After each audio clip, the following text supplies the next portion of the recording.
Fanboy. Life's too short, so love the stream you got. I are gonna say stuff at him aggressively. Carrier locked on course. Clear path to ground zero. Clear path. Agents, blast core, I say this- chances, slim. I say this every single time that I see this game.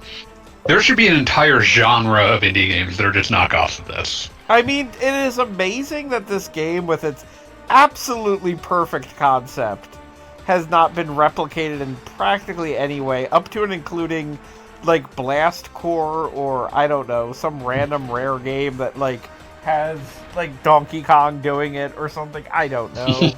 Yeah, it seems like the sort of thing you should just drop into other games, Yeah, you know? Banjo and Kazooie save the day. I don't know. It's Mr. Pants, Pants Rampage, I don't know. Yeah. Dance Corpse.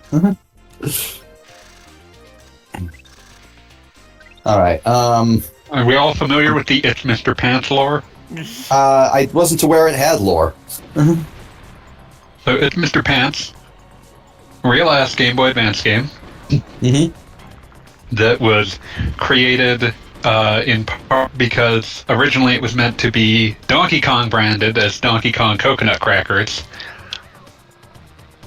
It's a weird, like, block puzzle game. Rare, of course, gets bought by Microsoft. They no longer have free access to the Donkey Kong license. Branch. So they take a fucking, like, mascot that answers, like, questions on their website circa, like, 2003 and brand it with him. And that is the titular Mr. Pants. I just assumed that like he existed because Rare, for all its strengths and weaknesses, is extraordinarily British. Just British on levels. Just the British on levels that like the name Mr. Americans Pants like is I 100%. Okay. we can barely comprehend the levels of Britishness they are. The whole name, It's Mr. Pants, is 100% like a... Oh, this is a zero effort mascot. This guy's the absolute pants. He's like just a crayon drawing wearing boxer shorts, right? Yeah. If I remember the box correctly. And I'm not going to look it up. So we're going to talk about Blast Core for just half a moment, just because that's all it takes to actually describe what it is. There's a big nuke on a truck. You can't stop the truck. You can't let the truck crash into anything. You just have to break everything in its way. Can we talk for a moment where the origin of the concept for Blast Core is that we decided as a society we no longer needed nuclear weapons, so we put them all in one truck. And one truck containing all the world's nukes. One truck contains all the world's nukes, and we are going to send it on its way to where the nukes will be, I don't know, successfully detonated or turned into rainbows or something. Deactivated somehow. Yeah, deactivated somehow. Yet, something goes wrong, and the truck containing all of the nukes in the world is now on autopilot going across the country, and if it runs into a single thing, it will explode with the force of every nuke on the planet. That's beautiful and incredible, yes. It's such a beautifully stupid excuse for a plot. It is like awesome.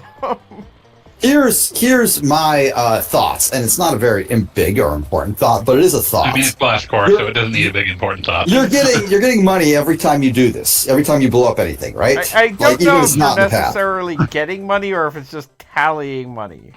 Like tallying the money. The amount of money that you've destroyed. Yes. There was earlier the mention of why haven't other games done this? And looking at this is the most Saints Row thing you could possibly do. I can't disagree. Yeah, Saints Row's minigames are all bullshit compared to this. Yeah, no, exactly. There is a game there's a minigame in Saints Row where you blow up like shit in the neighborhood, but it's not like houses and stuff, it's just fences. Because, you can't make like super destructible environments in that Xbox 360 game. That's just too much to ask for. But like, maybe they should, because this rules. I mean, just the excuse of you are destroying everything, and there's a time limit because there's the danger truck. Like, this is a very straightforward, like, there's an obvious reason you have to do what you have to do. There is an obvious timer that is just like, you know, do not let the truck full of nukes run into anything. This is important. Like, this is like the simplest concept in the world. And just the fact that it hasn't been replicated, 1,000 times. Yeah, why hasn't this happened more? That's the question. And also just the sheer fun of they came up with a bunch of random vehicles that, like, you know, you've got that just create a challenge for, well, how do you blow things up with this thing? Right, like there's the Sideswipe device, which is just like a dump truck that you're expected to drive around and you're supposed to do donuts and sideswipe buildings with. Like it makes sense when you've got like a giant mech. It makes sense when you've got a bulldozer. It's just like these things all work, and just the sheer fact that we don't see it all the damn time is confusing. It's a failure of us as a society. Yeah, no. And this is also the kind of thing, like, this is an N64 era game. It has a number of, let's say, items that are indicative of the time, like you're earning medals and whatever. But, like, this could be an arcade game. Like, there is just, you know, there's a truck full of nukes. It has that spirit to it. Stuff. Like, you can do it, like, this could be a game from, like, 1985 for all, like, that it, you know, has the basic concept of. Oh god, I love this big stupid robot with one gigantic arm. Oh, Thunderfist is great because, like, literally they talk about the fact that there were supposed to be, I forget how many different robots, but one robot, because they ran out of time, is just another robot with one of its arms missing. Like a freaking king crab or whatever. It was also, like, to keep the polygon, like, budget down, so that, like, it would be less of a rendering hassle with everything exploding. Yes. Hi, Cassandralyn. Hey, Cassandralyn. Welcome to Backlash. What, you ran out of Metroid? We did, yes. actually. We did, actually. We are, as a point of fact. I've done Samus Returns, but I'm too tired for that. Yeah, one day we'll get back to that. Too tired for what? Samus Returns. Mm-hmm. Oh, the not other. No, it's a Metroid. But it doesn't have Metroid in the title, does it? It does. It's Metroid Samus Returns. Yes, Metroid Samus Returns. Joke's on me! Yeah. You fucked up now. Meh.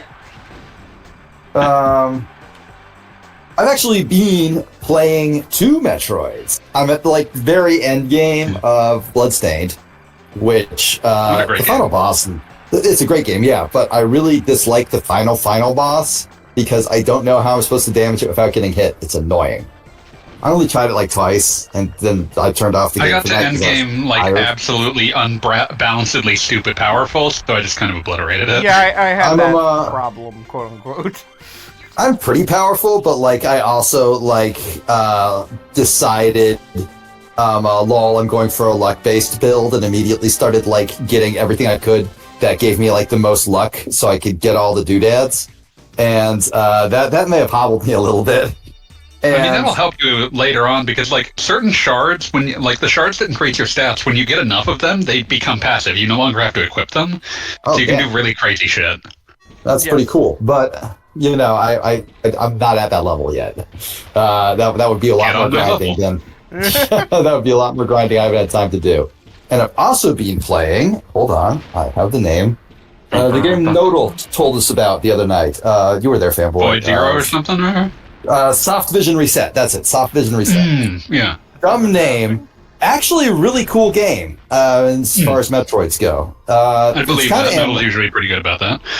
Yeah, it's kind of like the art in particular is a little bit amateurish. Like you know how sometimes you see indie game and you're like, ah, yes, you were an indie game and you hadn't quite figured out sprite art yet. That's sort of where it's at. None of it looks bad. It just looks very, I would say it's high effort development art, which developer art, which is fine. But you can tell that art is not like their principal discipline. Yeah, no, absolutely. But like the conceit of it is actually really cool in that basically there's a timer for 20 minutes, and that's how long you have before the planet literally explodes. But Hooray! you're a robot you are like some sort of like weird alien being inside a robot suit that can see the future.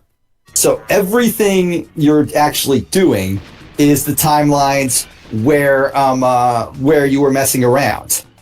And everything, while you can't like pick up physical items, like every like health power up is a physical item, so those don't come back with you when you reset.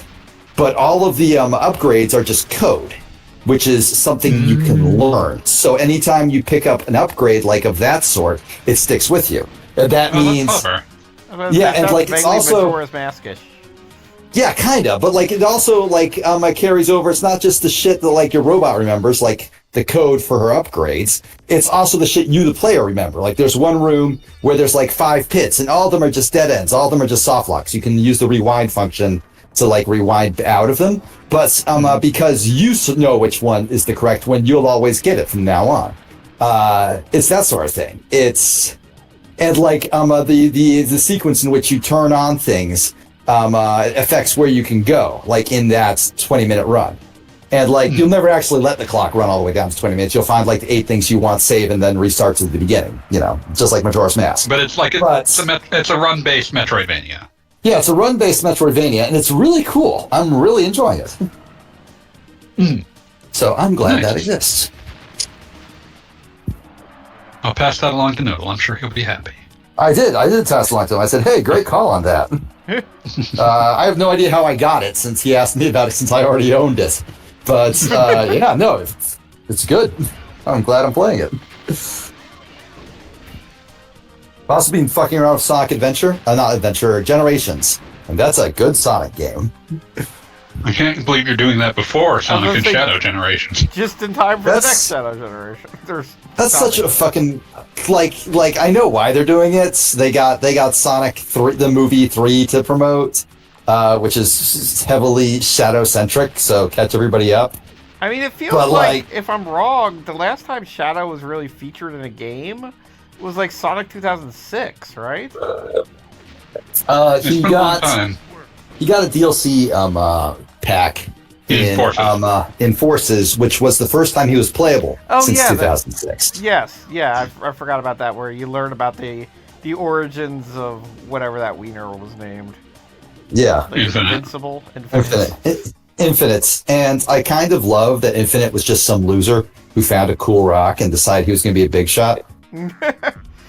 He was never heard from again. Yeah, never heard from again. Which was the point. He just kind of sucked. People aren't too mean to Forces. I think Forces is pretty okay. Forces is a perfectly acceptable Sonic game with an absolutely bonkers fanfic ass plot. And and it does enough right that I think it's pretty alright. Also, there's a part where the game starts having the like Koopa Stank Man scream one last fist bump. Yeah, that legitimately rules. I mean, I will just appreciate the fact that Sonic the Hedgehog dies, and Tails immediately tears time and space in half to get another Sonic the Hedgehog back. And I think that's most Sonic fans, to be fair. That's most Sonic fans, to be fair. Yeah. One of the absolutely. One of the things I saw people whine about was Tails acting so weird in Forces, and I'm like, he just watched his brother die. He's gonna be a little off. And he's like 10. Yeah. Also, he's 10. Like, given the circumstances, I would say it was within reason. He was having a bad... Well, that's also the one where Knuckles becomes a resistance leader while nobody's watching. Yeah, no, that ruled. Like he's in fucking Lord of the Rings or some shit. Like he's leading a whole army to Mordor. And it's like, what the fuck? Yeah, Resistance is a very tonally weird game, but that's what makes it fun. Yeah, that's what I like about it. It's a nice little game. I still need to play the now apparently complete version of Frontiers, because I enjoyed that one a lot for all of its flaws. I hear the new stuff is really good. I've heard mixed reviews. Kione really disliked it, but she and I, for as much as I love her, don't always see eye to eye on what makes video games good. And barely anyone can ever agree what makes a Sonic game good. Oh yeah, absolutely. It is nice to see like a bunch of the classic characters like properly playable in a 3D game again. Yeah, that's pretty cool. I'm on board with that shit. Unlike Sonic, I don't chuckle. I flick my knuckles. And anyway, Generations, my replay of it, there is some like weird jank I didn't notice back in the day. Maybe I did notice and I just didn't care because holy shit, 2D Sonic's back. There's some weird jank in the classic levels that's just kind of impossible not to notice now. The springs all feel off. There's a lot of invisible walls that aren't like really well telegraphed, that sort of thing. But like when that game is off, is like firing on all cylinders, it's kind of transcendent. I mean, like, it was definitely, I felt, even though it was trying to get away from the, like, some of the 3D stuff that had been going on, it was definitely of that era where I can always tell, in my opinion, the good Sonic games still feel good when you're not, quote-unquote, on the path. But that, yeah. But when you are on the path, I can't think of a Sonic game that, if you're on the path, is bad. Like, yeah, there are, in a manner of speaking, Sonic 06. Sonic 06, Sonic 06, if you know, like, if you're doing exactly what they clearly Nope, I've done it right, it doesn't feel good. I have still never played that game, and I never will. Yeah, you weren't even here the night we streamed it that one time. I wasn't! But, what I was gonna say was, for me, in Generations, the quote-unquote modern levels were always the ones that I would go back to. Oh, absolutely. I've played Rooftop Run like 5 times already, which is more than I've played any of the other 3D stages, because I just like it so much. Every moment of that level feels... That's City Escape for me. Every moment of Rooftop Run, to me at least, feels phenomenal. There's like... it's. Yeah, well, Cityscape's really good too, but Rooftop Run is like just kind of beautiful. That whole bit where like, because every moment in it, you feel like you're going somewhere else and doing something really fucking cool, and there's never a moment where you don't feel like you're doing something really fucking cool. Like, there's the bit where you're like running through a really like cramped like alleyway, dodging all the restaurant awnings, and then all of a sudden you're running down the side of the clock tower with all the balloons rising up from the ground and everything. And it's just fucking beautiful. The game that level is aesthetically phenomenal. Like, there are moments in that game where you're like, yes, the 360 era was not quite as good as I remembered it, but that one's not one of them. That one's phenomenal. Anyway, that was us talking about Sonic for like 20 minutes. Wakaga Bob plays. I don't even think the stream has reached 20 minutes at this point. It is 8:50. We are literally at 20 minutes exactly. We didn't talk about Sonic that whole time. We might as well the timer isn't even at 19 minutes yet. It has not been. Now it's 19 minutes. Stick around, have to That's keep unfake. No, so tell me about this game. We spoke about it briefly before you got here, but it is basically just all the world's nuclear missiles got put in one truck. The truck is now out of control, so you have to blow everything up in the way of the truck. Otherwise, the world will explode. So you have to blow up everything ahead of the truck that's going to blow up everything. Yeah, well, the truck, theoretically, if you do your job, will never blow up anything. Right, but what I'm saying is you're blowing it up so the truck won't. Yes. Yes. Correct. Just check. Well, when the truck blows up, blow up it and everything else dies. The truck is an apocalypse event. Right. I mean, it's not the worst premise that I've ever heard for a game. No, it's the best. It is literally the easily best.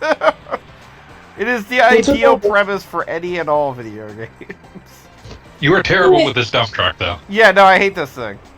Like, it does not control how it ought. Whenever any other vehicle is available, I will take it. What happened to the giant robot? Where did that go? Yeah. Oh, it's on another stage. You get different levels and different stuff. Oh, boo. So I'm just gonna nudge these buildings to death. There we go. Survivor is free! Yeah, the concept is they technically evacuated the majority of things here, but...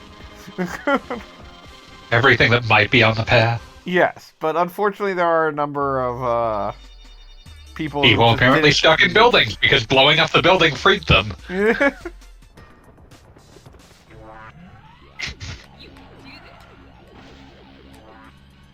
Danger is lurking around every turn. Trust your feelings, got to live and learn. So is there a possibility they'll reuse any Sonic Adventure...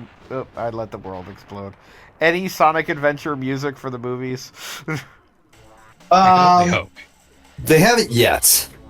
People keep saying they need to play a Crush 40 song. I take the very controversial stance that they could obtain the exact same effects by playing Supersonic by Bad Religion.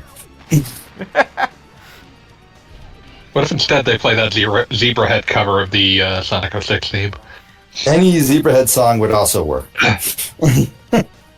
But yes, they should play that. Why haven't they done that yet? That song is incredible. Sonic 06's only redeeming quality is its soundtrack. Oh yeah.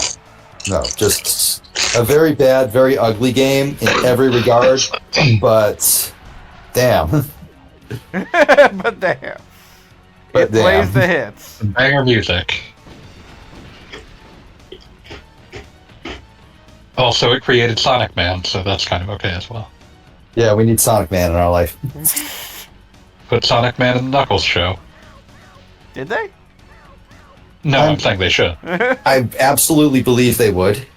I do not have Paramount Plus, but I will find a way to watch the Knuckles show through completely legitimate means. There's no way you would find it in any other manner. Yep. As a matter of pride. It really needs like a... Wait, no, my brother does have the fucking Paramount Plus. He told me he watched Halo. Why? I don't know. Why have I watched every dog shit MCU show? Just to be angry. That's something I don't understand either. Buddy, you and me both. Like, you're gonna start watching fucking Agatha and just be confused. No, I know, I got the gist. She's like some. No, I mean confused in the sense of like, why have I done this with my life? I was gonna say, are they still coming out with that? Because I feel like they keep insisting that it's still happening. They're threatening it, and they are very threatening. If you don't straighten up and fly right, we'll release Agatha. As make does you the watch snow, this. I will believe it when I see it. we will tie an entire movie to this. Don't make us do that. No, We'll that's make the you thing. regret not having watched it. They are terrified of making a situation where you had to watch one of those dog shit shows to understand the movies. So like, they literally did an entire show about how there's like an enormous alien civilization on Earth that's currently like being hunted in the streets, and Sam the Man Jackson was at the center of all of it, and then Sam's like a 1/4 of the cast in the Marvels. It does not come up once. Doesn't even fucking matter. I mean, that is true, but I will definitely point out the fact that the Doctor Strange movie, if you did not watch any of the WandaVision nonsense, it is just inordinately confusing where Scarlet Witch is at the start of that movie. Yeah, that one was the one that always seemed like it was the most reliant on a TV show, and I think that they like got enough complaints about that they were like, no, we can't do this anymore. Yeah, not making that mistake again. And they did not make any attempt to just be like, like Doctor Strange is like, so I heard you had a Disney original show, and Wanda is like, yep, guess I'm evil now. Am I evil? Yes, I am. Wait, that would just be confusing. But that's the crazy thing, though, right? Like, they made they made Wanda the bad gal. Whatever, who cares? But like, the only like overt reference to like WandaVision in that show is her saying, "I thought you would come," and he's like, "Oh no, I don't give a shit about what happened in WandaVision." Well, you say the only overt thing, but I would also say her obsession with her children that don't exist is definitely a thing. Comic accurate. Yeah, like, that too. Just came out of nowhere that now she's baby crazy. So we're now at... Okay. It's just, that whole show was just... I mean, I watched the whole thing, but I will say WandaVision, out of the Marvel Disney Plus shows, it's probably one of the better ones. It's the one that doesn't just feel like filler between movies. It's the one that looked the most like a television show instead of like a very long like series of deleted scenes from movies you don't care about. It's the one that like had the best. Oh, sorry. Go on. You first. No, I mean, it looked like a TV show because it was based off of actual TV shows. I don't know if that counts. That's all. Okay, like, here's the thing. TV shows and movies are different things, turns out. They have different needs. Having watched all this shit, I would say WandaVision is the best at being a TV show because every episode has, like, a little story it wants to tell. They are episodes, in fact. And some of them are pretty good. Like, you get your Malcolm in the Middle episode. You get your Modern Family episode. You get your I Love Lucy episode, right? That each one has, like, a little theme, and it's making its own dumb little jokes. They all work individually. And then at the end, it does, like, the big stupid Marvel thing, and you're like, well, I guess we needed to give them a big stupid Marvel thing. They have to do the big stupid Marvel thing. Here's the worst big fight you've ever seen because no one here has ever even watched an episode of goddamn Dragon Ball. Yeah. I mean, just the fact that they had to come down to that was so weird. Yeah, no, fucking Secret Invasion had the most Dragon Ball sequence I have ever seen. Because it was literally two guys with every power going at it. And I watched that thing and I was like, wow. So that's what Vegito versus Zamasu would look like if it sucked. It was the most boring thing I'd ever seen. Right, because Vegito versus Zamasu is already incredibly stupid. It's Goku and Vegeta, but as one guy fighting Zamasu and another Goku, but as one guy. So both of them are at least 50% Goku, right? So technically it's just two Gokus. So technically it's just two Gokus trying to kill each other. Standard Dragon Ball, right? Maximum Gokus. Yeah, all the Goku you need. But it's awesome. Like, it's exciting.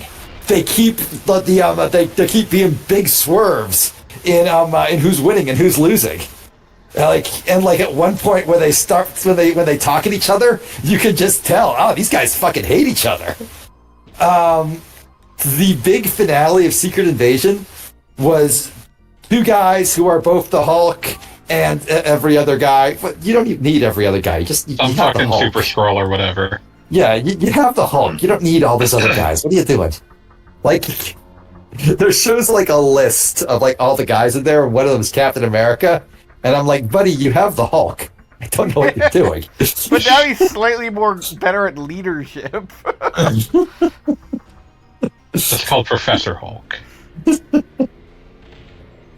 Alright, so you watch this thing, and it's literally a Dragon Ball fight, but bad, and boring, and stupid, and ugly, and really fucking desaturated, like just barely any color in it.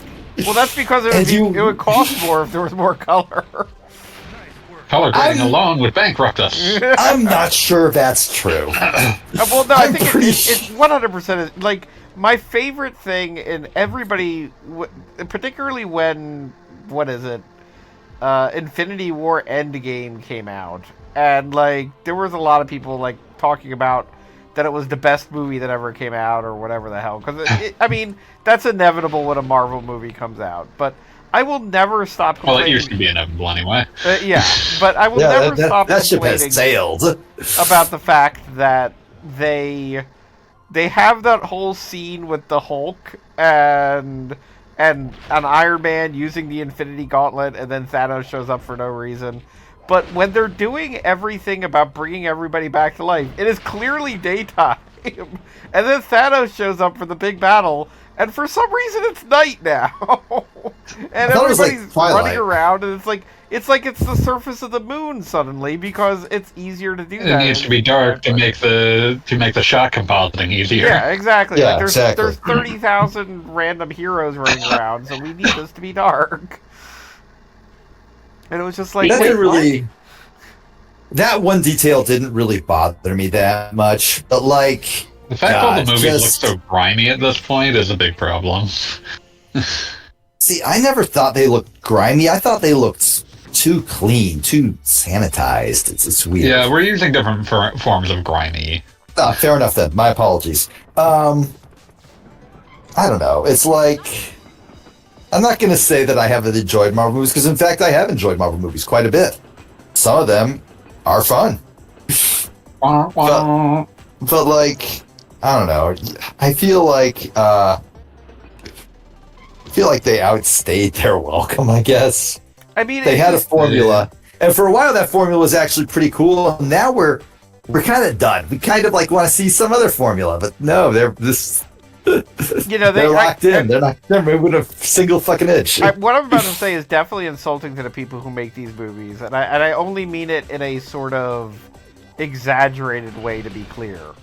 But in a weird way, like, I feel like Marvel movies are what got us ready for essentially AI productions, because, like, you're looking... Like, Disney is built to streamline into the most consensus film you can imagine. Absolutely. And that's the thing, is that it's like, it is definitely streamlined, and, like, enjoy your pudding today. We have made it mathematical average film. Yeah, I feel like the original sin in a lot of those cases is Kevin Feige himself. He exerts, like, you see who directed these movies, and you look at their other stuff, and you're like, wow, you guys have some like serious. I know you can do more than this. I know you can do more than this, but like the way these movies are made. Requires them to all like fit this very basic formula, and like Kevin Feige strikes me as the sort of guy who wants to like put, I don't know, fucking Miracle Man on screen and make everybody clap their hands and go, "Oh my God, it's Miracle Man!" The kind of man miracles. The kind of man who listen. Miracle Man is way more interesting than whatever's going on here, but Wonder Man is the one that's getting a TV show. I got their names mixed up, and I'm not even sorry. I would love the world in which like Wonder Man was in the Miracle Man series. Like the guy whose superpower was wearing sunglasses and being from California finds himself in the middle of Miracle Man. Like specifically Alan Moore Miracle Man. Or very much. Absolutely specifically. And then like Alan Moore's Miracle Man, who is like just a weird post-sexual hippie thing, finds himself on the West Coast Avengers. Absolutely. Well, that's right. Have they ever brought back that woman who's just a cat? Noted cat. Which one's the one who's just a cat? Tigra. Her power is that she wears a bikini. And looks like a cat. Noted furry. Yeah, I mean, she that's just straight up a furry. The end. Like, not even like a black cat Catwoman situation where it's just like wears a cat suit. No, just Catwoman.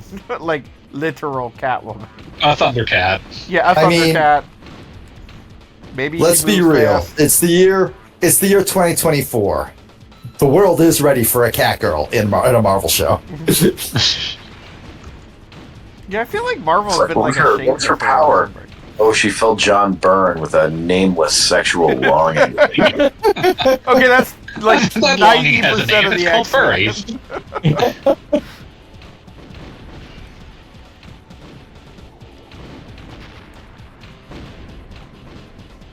Now, another thing I've noticed, and I've talked about this before, so you can tell me to shut up if you've heard it. There was a think piece a while ago about how the Marvel movies are, I believe the byline was, everyone is hot, but nobody is horny. Yeah. And after that came out, like, the next 4 Marvel movies were exactly the same in that regard. Except, at one point, one character would look directly into the camera and say, man, this reminds me of all the sex I've had. Just off the side. Yeah. You would not believe the sex I've had. It was incredible. By saying this, we all know that I do indeed fuck, and there's no need to wonder about it further. My uncle, who's a Navy SEAL, you know. Dude, when they My hung collection of proud Navy SEAL uncles. they hung the second Doctor Strange movie like on how much he cared about his girlfriend. I forgot that woman existed in the midst of like 4 other movies that had Doctor Wait, Doctor Strange had a girlfriend? Exactly. No, he didn't. He had a girl that he knew that like was implied to like maybe have gone out with him twice. And then That they was such a hung weird fucking writing choice. Yeah, and then the second movie's like, well, what happens if there's another dimension where we're together? And it's like, who the fuck is this? Why would fuck I are you? care? You're nobody. Like, this ain't Mary Jane here. This is like Doctor Strange's like kind of girlfriend. Listen, if it was Was Mary she- Jane, we would be getting much weirder things out of it. Like she wasn't even a kind of girlfriend. She was the girl that Doctor Strange knew that was always mad at him, and it was implied they had dated, but it was like, you know, so far in the rear view that they weren't even weird about it anymore, like in conversation. It's And over. then they made it like, weird. it's over and everyone's moved on. Yeah, everyone's moved on. Also, Like Gogglebot, you fucked up. sometimes you run into your ex and you're like, oh fuck, oh shit, and you like just don't know what to say, and you become like, you know, just a really weird, awkward version of yourself because you just want to be out of the situation That's as quickly called as me. possible. And sometimes you run into your ex and you're just like, oh hey, whatever. What's up? How you been? They were at oh hey, whatever, and now all of a sudden Doctor Strange is like, oh, I'm fucking weird now. I'm fucking. I mean, you make it sound Like like I'm in the multiverse of madness or some shit. Oh, god damn it, Mom. You had one job. Now all Yeah, I you really want fucked is- up there, buddy. I'm just going to say I think it's Kevin Feige's fault that like the movie didn't end with Doctor Strange looking directly into the camera and saying, "Truly, it was a multiverse of madness." Oh, Sam Raimi would have done that. Yeah, Sam Raimi would have absolutely done that. It's just, I can Sam only Raimi assume. believed in the stupidity of comic books in a way that is pure and unmoored from the need to present something for the average viewer. Yeah. Which ironically makes him better for the average viewer. Oh I mean- dear. Have you guys watched the What Ifs? I have not. watched- I thought they looked ugly as shit. They are ugly as shit. I watched the first I season, not the second. I put them on for background noise, so I am qualified to give a comprehensive review of most of them. The one that was, what if the Cool Rock landed in like pre-colonial America was kind of cool. They killed The like Cool a bunch Rock? of they killed like a bunch of Spaniards and shit. You know, I'm on board with that. Are you talking about the second season? Yeah, second season. Oh, And okay. No, I the haven't one seen that yet. I the one- was referencing the Multiverse of Madness versus the What If episode for Doctor Strange in the first season. I Sorry. skipped that. We're one. just trying Fucking to- boring. Heavily transition that. I'm Failures. More subtle word. Thomas I Rocks. saw it and it was bad. Okay, exact same problems as Multiverse of Madness. It was just bad. You know, if Just there's follow one up. thing, if there's one thing the What If series did not do that absolutely needed to do, it did not kill Spider-Man. Like I he was did not going to find say the that's a most- rule. There the rule. needs You to be have some find the most- stupid reason that Spider-Man is dead in this what-if universe. Yeah, exactly. They didn't. Did they They even kept- have Spider-Man in it? I don't even remember. One I of think them they did. have to be careful about him because of the fucking The Fox Yeah, like thing. the Sony deal. shared custody. Thank God for Madam Web. Thank God Madam for Web. Madam Web. But no, Okay. it is a what if tradition that there is always the most just like just the most weird tangential justification for Spider-Man dying. Like It just happens. Yeah, the two things that always have to happen are Spider-Man has to die, and if Hulk fights Thing, Hulk must not only beat the Thing, he must kill the Thing in the most horrifying way imaginable. The thing must be obliterated as a concept. Children must never learn of the thing again. Okay, so speaking of the thing. Damn it. What's your opinion on the new Fantastic Four plan? I I really still hope. want the Fantastic Four to obliterate the Marvel Universe. So do I. Like, and we have precedent. Every Fantastic Four movie has been worse than the last. So True. if the pattern holds, this one will be And like the last one was real fucking bad. I wasn't paying If the, attention. if the pattern holds, this Disney. one might like be the equivalent of dropping a nuke on the Disney studios. Oh God! Well, the That's thing so is, beautiful. they said that they're trying to cast like any comedian they can find as Herbie.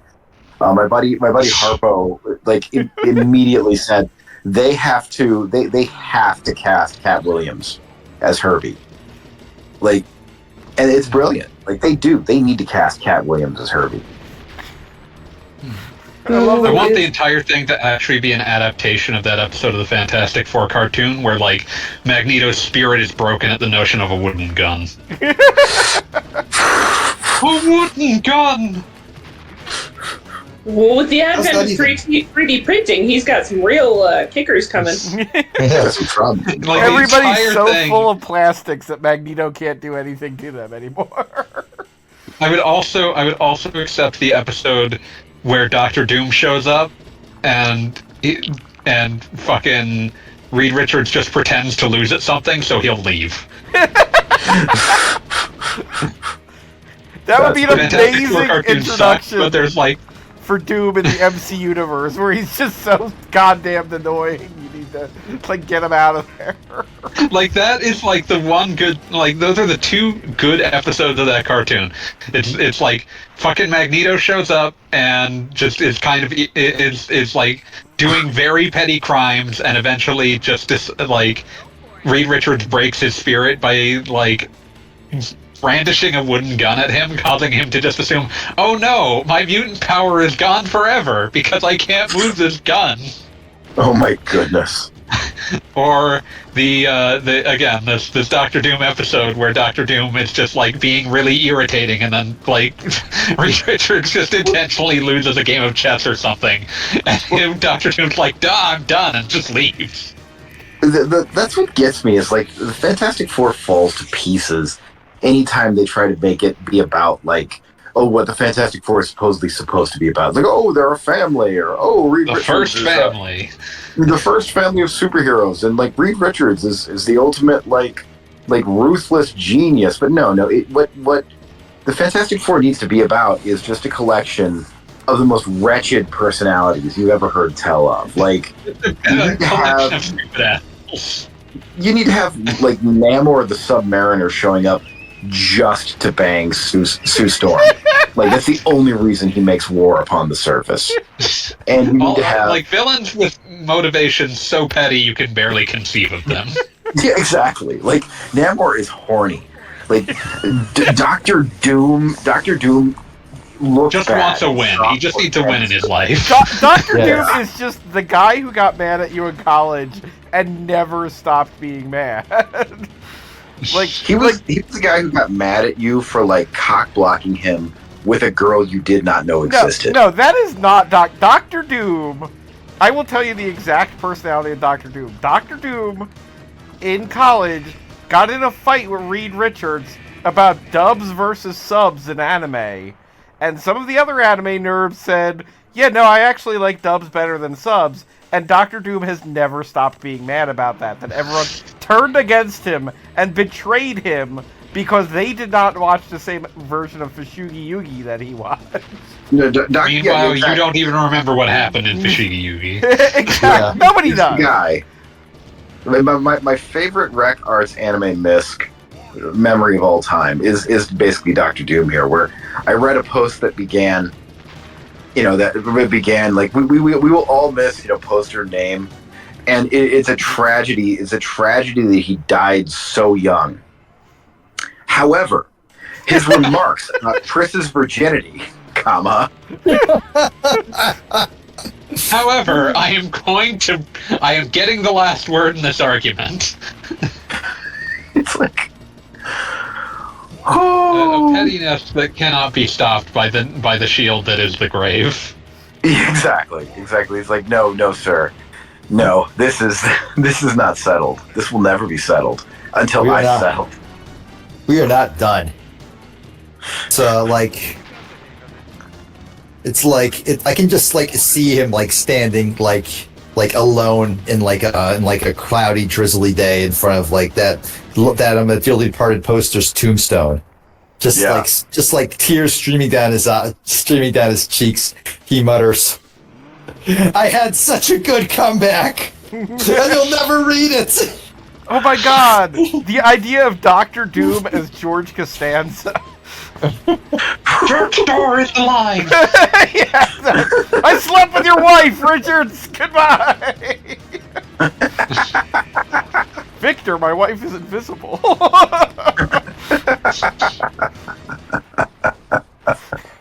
No, I can't. I can't deal with Dr. Doom. It's George Costanza. It's like that would be true. That would be the truest and most powerful casting, is that it's actually just Jason Alexander. Yeah, that would be so fucking good. Oh my god. No, it's like if you have Dr. Doom as George Costanza, we're just that much closer to like. I'm sitting here and I'm trying to think who would be Frank from Always Sunny. Oh. Fuck yeah, that's it. No, that's it. We need. Yeah, that was the other thing I was going to bring up. Is like Danny DeVito is also an exceptional. Yeah. We need the Fantastic Four to just be the gang from Always Sunny. Exactly. Which of them is going to be the one lighting themselves on fire? Obviously, it's Charlie. So is Charlie the Thing or a Human Torch? I mean, there's no way. So Charlie has the most Charlie has the most humanity. So he's got to be the Thing. Yeah. I mean, they already treat him like the Thing of the cast. Yeah. So Charlie would be the Thing. Obviously, Mac would be the Human Torch then. Yeah, Dennis is Reed Richards with all so that vanity and madness. With closeted Mac as like the Human Torch, constantly bringing women home, just to prove that he's like the best. It was so powerful when they finally like had him actually come out, and one of the first things that they said is, "It's not a gay thing. It's a Mac thing. I just don't like the man."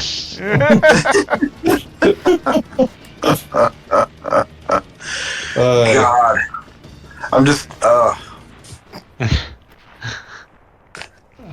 no, that's it. Like we'll never get an Always Sunny movie. I guess we don't need an Always Sunny movie. We really don't.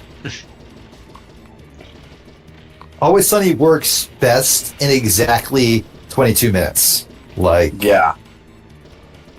Yeah, basically, if you have any time to think about what these characters are doing, it's monstrous. But in just 20 minutes, it works out well. Oh god! You do get those occasional episodes that are longer. There's that episode 3 or 4 seasons back that was just the rest of the gang going off to the Super Bowl and Charlie just being stuck. Fucking bleeding out due to some sort of trap he had laid in the bar.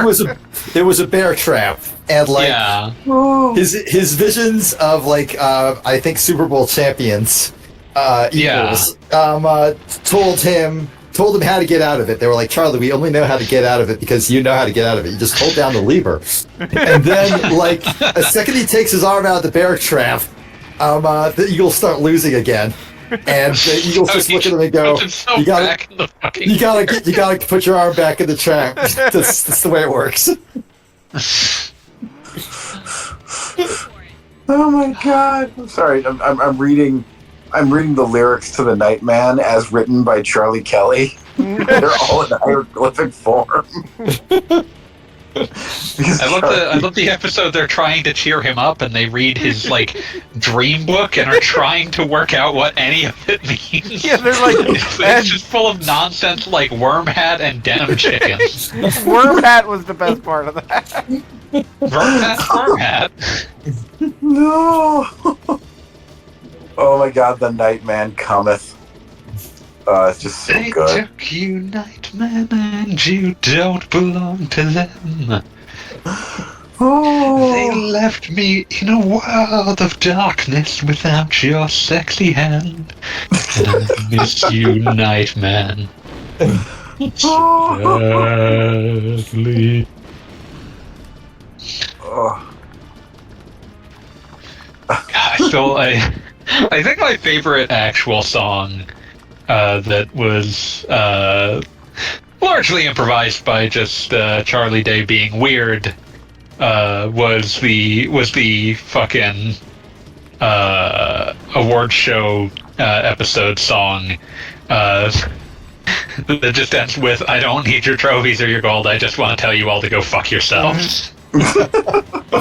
Yeah, there's a spider deep in my soul. There's a spider deep in my soul. It's been here for years. Do I have to add this to my watch list now, too? Oh yes, absolutely. Oh my god. If we had to give you like the short list of Always Sunny episodes you absolutely must see, Being Frank's one, Charlie Work is one. You need to have seen like tons of them for those episodes to hit properly. I mean, Yeah, but like, I've already seen the entire compilation of The Hand. I think you would do I think one of my favorite context free is The Gang Gets Scammed. Like I think that one is just good television. oh yeah. You know, honestly, just as the mandate of heaven A maniac. passed from Simpsons, it passed into Always Sunny in Philadelphia. Yeah. And Am I just gonna get mad because they're not actually shooting in Philly a lot of the time? you're not, barely. because legitimately, as somebody who comes from, yes, exactly, they literally shoot in Ocean City for the Rumham episode. So just Wow. telling you Most of it's that That's fair. it is relevant to the area. most of it is just like in some shitty bar. Like you don't see, there's yeah, not a it's lot on a of set, I know. there's not a lot of we're downtown. No, it's Location shoots or whatever. Yeah, it's mostly just indoors. So like I think it's minimally offensive in that regard. Speaking of It will offend in many other fashions, although they've gotten better. Oh yeah, no, it is a show. It goes out of its way to offend, but I don't I think. wouldn't even per se describe it that way. It's more just that they're awful people, and so they're going to say awful things. yeah. I was watching What We Do in the Shadows, and just watched there was an Atlantic City episode. Yes. And I'm that like, would, no, I can totally believe that they went to Atlantic City and recorded this entire thing without actually blocking streets off. The ending montage to The Gang Goes to the Jersey Shore is one of the most fucked things I have ever seen depicted on a television show. Well, I will just say, and I've told this story before, The Gang Goes to the Jersey Shore was filmed in basically my local town. And Wow. everybody was super duper excited about a TV show going to film there. And Oh my god! I will state that the scene, I mean, this is also the thing that sums up where I live as a completely ridiculous place. But the scene where Charlie and the waitress are on the beach and finding broken glass and all this stuff, That was literally filmed in front of the mayor's theme park. And it's Oh my just like, God. And of course, the guys- mayor has a theme park. yes. Yeah, I was just about to say the what now? The mayor's theme park, this doesn't take much to explain. I mean, I must have missed that the last time I was in town. That's all.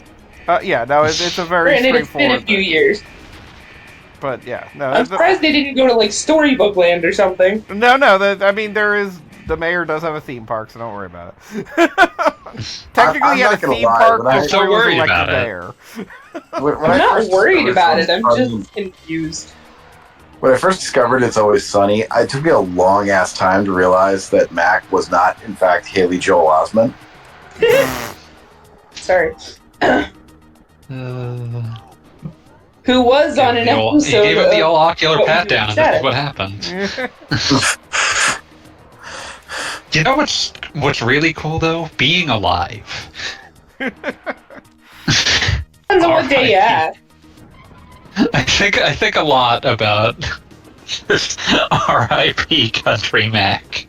How it's Frank Day, and he pours a man's ashes directly into a dive bar's toilet.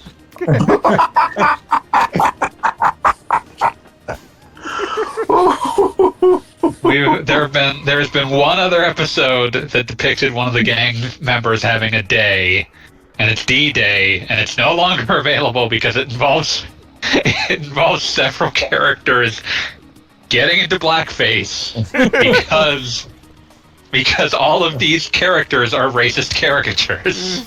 Oh my God, yes. And when that episode was removed from circulation, they made an episode about the fact that the Lethal Weapon films they had made, where Mac repeatedly puts himself in blackface, had been removed from the local library, which they had donated them to, and ultimately come to the conclusion of, you know what, fair. Have you seen the blackface episode? There are like 3 or 4. There are more. There are several blackface episodes. I was They've gonna all say, been what removed from year was this circulation. that they thought that was not going to get pulled? The joke is like their justification was that the joke in the episode is even these people. Most of them are like, "What the fuck? Why, Mac? Why are you in blackface?" Yeah, But he keeps doing it. it is but very the much a answer- statement of this is not okay. Like, That only someone as deranged as this would think this was okay. But then the episode they make addressing it is basically like, yeah, it's understandable that this got taken down. Like the message the message they go for is that doing blackface is fun and awesome, and that more people should do it all the time. Wow. It's one of those things where it's like, I give them credit because a lot of people respond to people saying like, hey, maybe don't do this with fuck you. So Especially in respect for especially in Philly. But so they get respect for responding with, yeah, it's fair.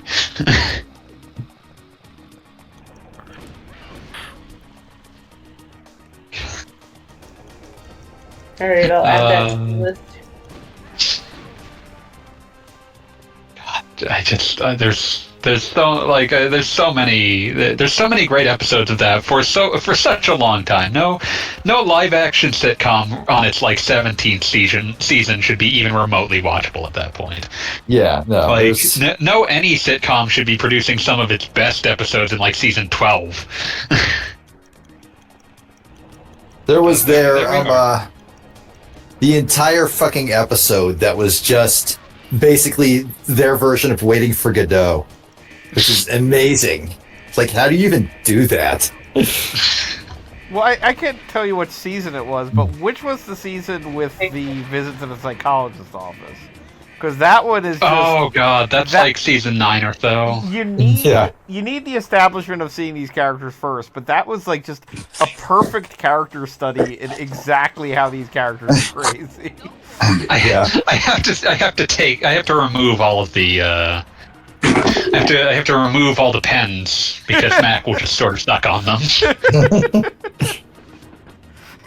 Just like how Dennis starts explaining his plans, expecting the psychologist to be like impressed. It's such an amazing this is this character. Like, of course you would sit down, think of some random psychologist as his equal, and then explain his completely psychotic plans for the group.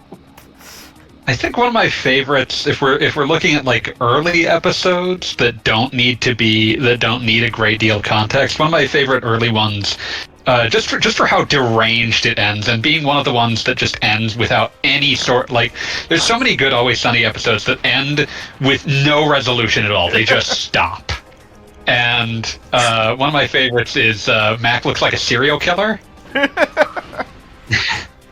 That ends with them finding the real serial killer and Frank revving up a chainsaw, and then it just stops.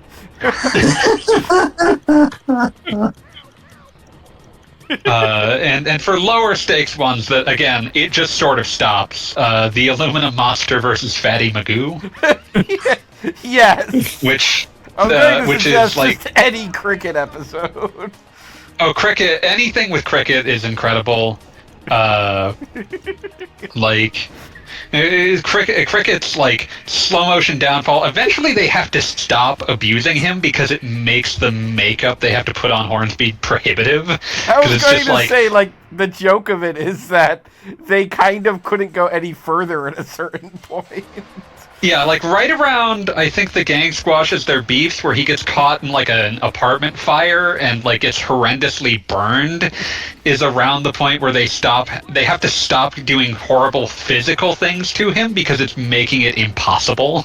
And I will say also, since you brought up the episode, the gang squashes their beefs. I remember watching that episode, and at that point I was watching the show as it premiered. I didn't catch the first few seasons when they were on, but I don't know. Like, the gang squashes their beef is like season 7. It's like season 7, and I genuinely thought that had to be pretty much the end of the series. There was no way they were ever going to top that. Where do you go from here? Yeah, exactly. Because that felt like a good button on everything that had been like running up to that point. And it was just kind of like, you really can't go. You don't want to salt the snail, but sometimes you have to salt the snail.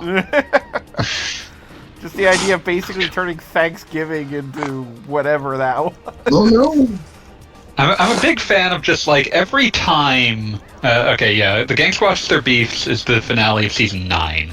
But every time that they anytime that you see someone manage to get away from the gang without their lives being made irreparably worse in some fashion, you end up eventually reaching a point where it's like you have received a stay of execution. You need to walk away from this because eventually it will destroy you. And no one manages to avoid that for longer and tempts fate worse than the fucking lawyer. I was going to say the lawyer. The lawyer gets away for such a long period of time without his life being made irreparably worse, and then the fucking McPoyle versus McPoyle episode happens. Yeah, no, he couldn't keep dodging that bullet forever. I think he lost an eye. he did. I was dancing around that, but yes. Yeah. Oh god, that also has just everything to do. McPoyle versus Ponderosa, the trial of the century. Also having one of the weirdest guest appearances I've ever seen in my life. With Guillermo del Toro as Pappy McPoyle. Oh my god. And just done up in his most deranged look that he can manage, which is impressive because del Toro is 100% capable of looking deranged if he so chooses to. God. So many great episodes. Impossible to list them all.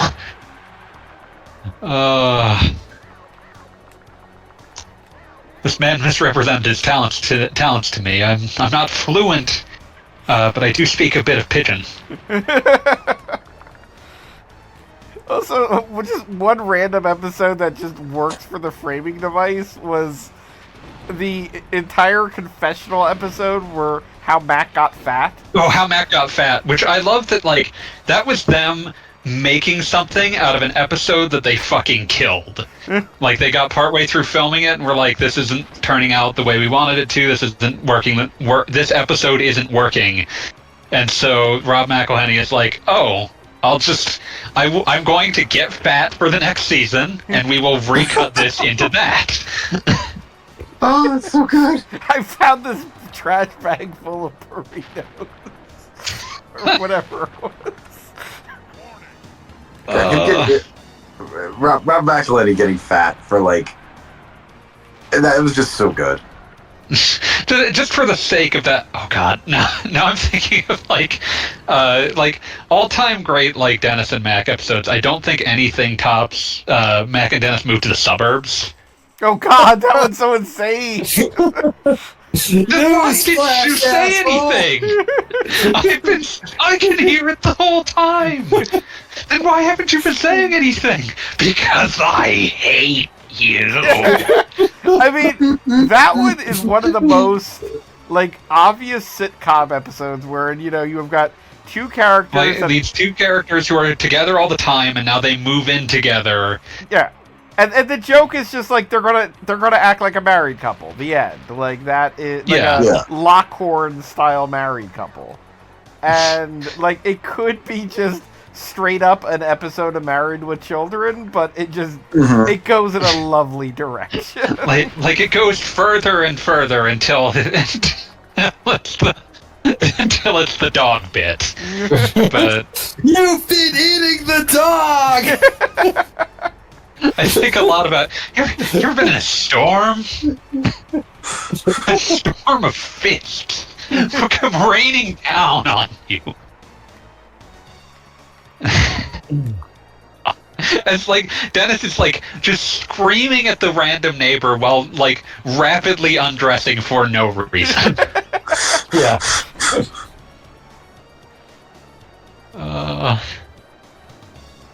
Also, something that like I had been thinking about before we even started recording, but like we hadn't started discussing Always Sunny at all. But like just in my brain was the bit right at the end of The Gang Breaks D, where like the whole bit is the whole ruse is revealed, and like Dennis, who is the only one who was not in on the bit, is also losing his mind. And Mac just saying, bonus, I think we may have broke Dennis too. I think Charlie's line there. No, he's probably going to kill himself. They're very interested in whether that'll happen or not. Yeah, they're just sort of like, wouldn't that be something? Oh god. They're like, as much as it's always infinitely satisfying. Just that, like, everyone will come out for the worse anytime in any episode. One of my favorites will always be half of the gang has the worst, has one of the worst days of anyone's lives, and the other half comes out pretty well. And so like the episode where they're going, God, I forget, like they're going to like. Meet. I forget what the justification was for this. I think it was that like Frank had gotten some sort of like charity whatever tickets, but they're going to meet like fucking Chase Utley, and like Mac gets left behind with Frank and Dee. He's the one that is most enthused here because he had written like a fucking love letter to Chase Utley for some reason. Well, for some reason being because he's Mac. And Dennis and Charlie go off and hitchhike instead. They have a great time and basically just text Mac to show what he missed out on, and he's just like in horribly miserable. Frank, I believe, nearly kills himself by eating a wild rabbit that he then proceeds to not cook. Oh, Frank.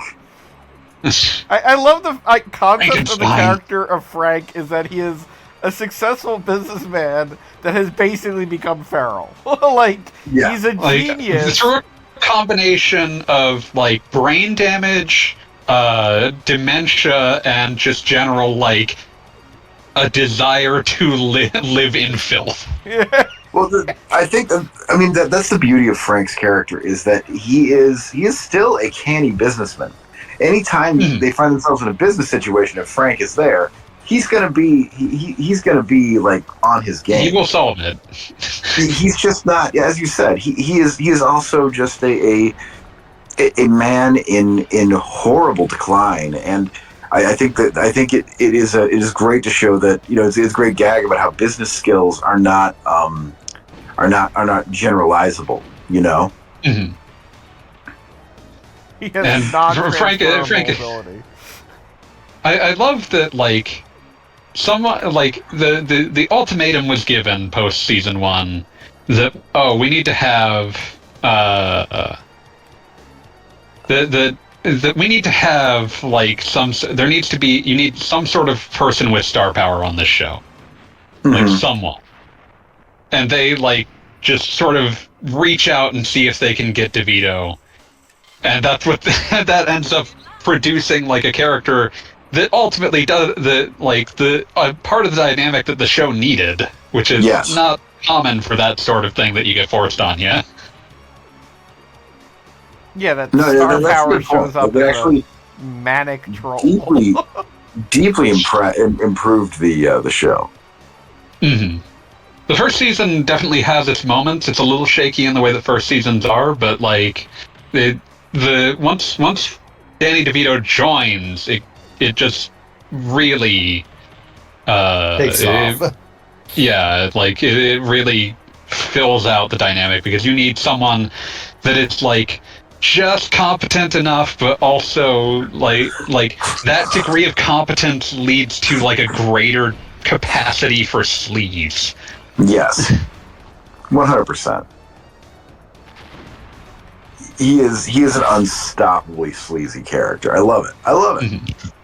And then every once in a while, you have him be born out of a couch. Yes. The most disgusting images ever conceived. I mean, the fact that he seems to be game for goddamn anything is amazing. Like, they have an entire episode where he lives in a cage. I mean, he's friends with Andy Kaufman. Like, he's seen some shit. And what is the episode where he's, like, just stuck in playground equipment for the entire episode? That's the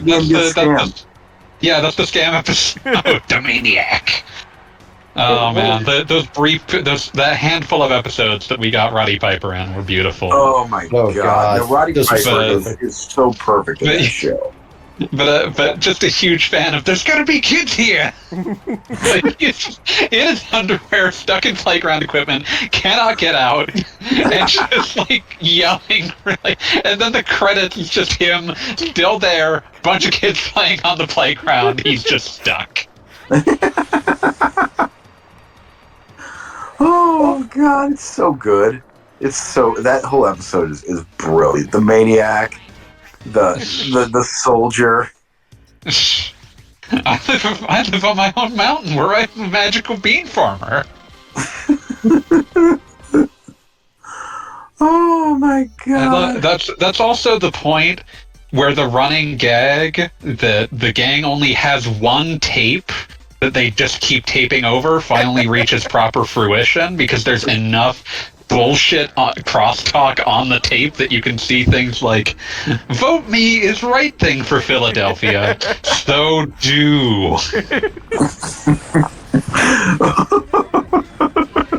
This doesn't make any sense. Oh. I can't read these words. They're not in the right order. Oh god. I think you're broken. It's man, I need to watch Always Sunny again. I know, that's really what I've taken away from this. It's so good. The only bad side is that there's so many good episodes that it's not like you can just watch, like, 6 episodes in an You can't- afternoon and get your fill. Yeah, you can't just see you can't just hit the highlights. There's too many good ones. I forgot that Rob McElhenney is the one that co-owns the soccer team with Ryan Reynolds. Was not aware of that. This is what happens when I follow Ryan Reynolds on social media, I guess. You're welcome. Kids, they kept calling me Frankie Donkey Brains. God, that whole breakdown scene, my God. Froggy!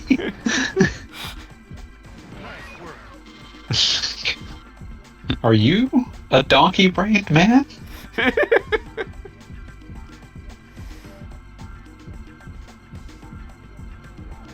Incidentally, I'm pretty sure. So I don't know how long ago it was, but somebody said in the chat, in a game full of weird and awkward demolition vehicles, the dump truck still manages to stand out as unusable. Yeah, no, that. You can only hit it with the back.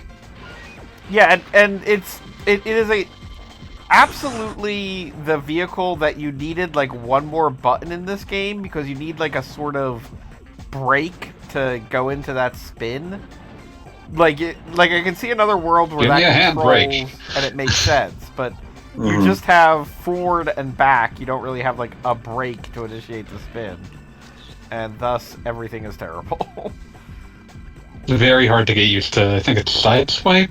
Yeah. Something like that? Well, it might be Sideswipe, but there's also the other thing that just has the name, I think, Sideswipe, that, like, it has the side panels that go out. Yeah, it's the dump truck, though, is what we're talking Yeah, about. no, I know you were talking about the dump truck, because that was the one where I just kept failing over and over again.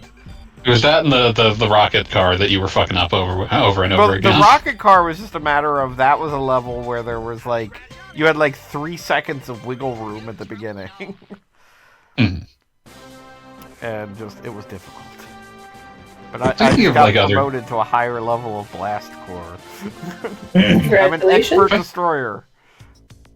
I'm thinking of like what they still need to add to fucking Switch Online, and the things that I want are genuinely stupid deranged shit, which I mean I won't apologize for. Fair. But you know. shouldn't. So it's gonna be stuff like Space Station, Silicon Valley, and Mystical Ninja, and probably at least those are the ones that I want the most, and Body Harvest, because that's a really weird fucking game. Body Harvest is just such a bonkers game that also, like, back in the day when Nintendo Power was squirrely, I really thought that they advertised Body Harvest like early in the N64's existence and talked about like all the different vehicles you'd get and everything, and I thought this game was like what came of that. Because again, Nintendo Power was not forthcoming at those times. Oh god, it's not an unreasonable assumption given the information you had available. Exactly. My favorite thing about Body Harvest is that realistically, it is much more a precursor to Grand Theft Auto 3 than Grand Theft Auto 2 is. 100% agreed. And also I would say, well, sorry to interrupt, but the Space Station Silicon Valley I would put on that list too. Yeah, that game owns. No, I'm just reading the stuff in the chat because somebody else is slacking tonight. Sorry. Not the sorry. game lets you do a swipe with one of the shoulder buttons, but there's so little momentum that you tend to stop before even hitting the building. Yeah. Yeah. This is true. Yeah, just doing that turn into the circle, like, it just doesn't work out well. So this is like the weirdest motorcycle, I guess? Well, this one's thing A hideous it adult has tricycle. which It's not a tricycle, there's only 2 wheels. My hideous adult tricycle. Harley makes those. Harley Davidson makes those, so, you know, they can't be that bad if they're making money off of it. I'm busy referencing a drill tweet because that's contractually obligated. Yeah, that's like a thing we do. Like you need to step up your game, Cassandralyn. I'm sorry. I have memory for other dumb shit, not this dumb shit. All of my Let's be memory has gone into video games that no one has ever heard of, Drill and Always Sunny. Hey, don't forget I mean, Adult Swim shows. Also, I do have overlap in one section there. Now I want to play Chibi Robo again. Every time we have this conversation. Chibi Robo. it's time to play Chibi Robo Park Patrol. Time to play Bumpy Trot. Oh man, that relaxing adventure that is Bumpy Trot. I'm still sad that Bumpy Trot 2 was canceled. Oh yeah. I think I broke the game and then I just blew up everything. Good work. Okay, the full text of the Drill tweet that I was referencing. The professor set our assignments to make a meme? I've got this shit on lockdown. I pump my fist and hop on my hideous adult tricycle. Oh, hideous adult tricycle. I love it. It's a good phrase. It's an important phrase. It is. It's a crucial phrase. Yeah, no. It is, and now that I have context for it, I don't appreciate it more. I appreciated it more before. But, you know, The principle. Tricycle. God. That's so good. You must face the mirror daily and ask yourself, which brands will I touch base with today? You have to ask it out loud or it won't work. God. Drill I versus think the Brand. one that like is forever lodged in my brain is one of the classics, if you will. If the zoo bans me for hollering at the animals, I will face God and walk backwards into hell. All timer. All timer. Just so raw. Such a fucking lie. If you are a healthy young male or female with blood type O, please consider donating a kidney to me. My goal is 22 kidneys. Oh, Lord. To potential employer, when I said I jerked the dogs off at the zoo, that was a joke. The zoo doesn't even have dogs. They are domestic creatures. There's one actually,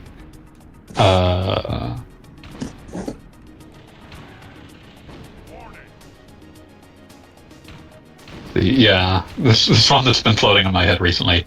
My dog approaches me, rolls over on its back, and I vomit all over its stomach, undoing 9 years of trust with this animal.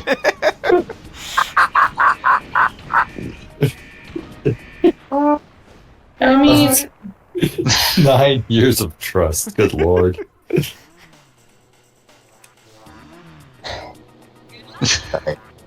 you're awesome. Yeah, love it. I mean, I read some Welcome to Night Vale, but this is a different level.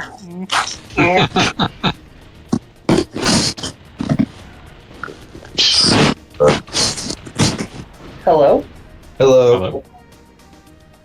Hello. Wife won't speak to me because I thought the movie Night at the Museum was a porno film about a guy fucking suits of armor or something. Oh my god.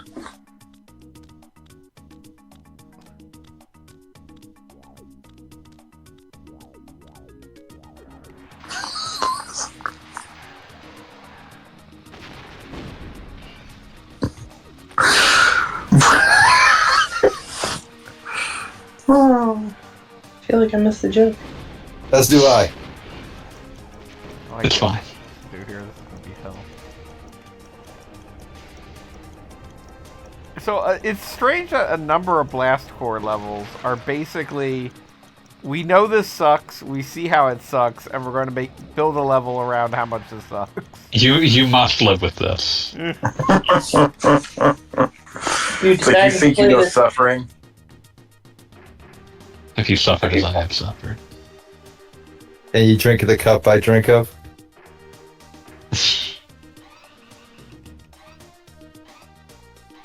Oh my god. Just controlling the crane is a pain in the ass. Well, the world's gonna explode. Again. It happens.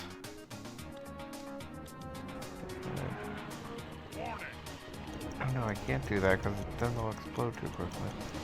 Oh, this is gonna be fun. It's gonna ram So you have to push straight them into on the- there, and then I'm wondering if maybe I can get my missile device to help with this. Why would you though? It's like no being will willingly help you. You must stew in a broth of your own suffering. broth. Well, Stew? what else do you stew in? Yeah. Delicious Broth. broth. Okay, creep factor. Let's see if I can do this ridiculous. Broth. Broth. Broth. Broth. Broth. Broth. Broth. Broth. We did MGSV, the Phantom Pain, but we replaced every instance of the word boss with broth. Big broth. Big broth. Broth. You like big broth and you cannot lie. Oh man. The world calls for wet broth and we answer. Isn't broth by its very being wet? Or are we like approaching some terrifying singularity of dry broth? No, I think it would be a broth so wet. You're like, wow, this is one wet broth. I think that constantly, every time I'm drinking broth. I mean, dry broth is just bouillon, right? This doesn't look Yes. Okay. Maybe. You're Hey, invited guy. to join the broth debate. The what debate? broth debate. We're debating broth. It's a very important debate. Oh no. When I was a young Like man, No, no. Definition of broth? join the broth debate. No, so chat. If you were stewing in a broth of your own suffering, would you call it a broth hell? Oh, I see what you did there. No! Boo this person! Alright, the chat is banned. But your engagement metrics. Is that Your before or viewer- after you get demonetized? That's it, man. You gotta enter the broth hell. You gotta start playing that song by the Archies. You know, candy or no sugar. But you gotta make that song be about pussy. I thought that song was about pussy. No, that song is It's a about candy. fucking song from the 60s about by the Archies. Of course it's not about pussy. Every song from the 60s is about pussy. Have you listened to a song from the 60s? Not the ones by the fucking Archies. Oh my god. The most surface level songs ever written. I refuse to believe there was a song in the 60s that wasn't about pussy. Ooh, Hey, we're the you monkey. don't know what you're doing to me. See, that's about pussy. That's a pussy song. Gosh, I would be really off-put if someone described pussy as chewy. Yeah, That's that is concerning. Like, You got That that is- thick toothsome You- pussy. that I can't get Yes. enough of. yeah, Like, you've fully that like, raises ruined questions. life. You've ruined your life. You've ruined everything else. Yeah, I try not to kink shame usually, but you're doing something wrong, buddy. You are doing Oh my- something wrong. Chewy Chewy by Ohio Express.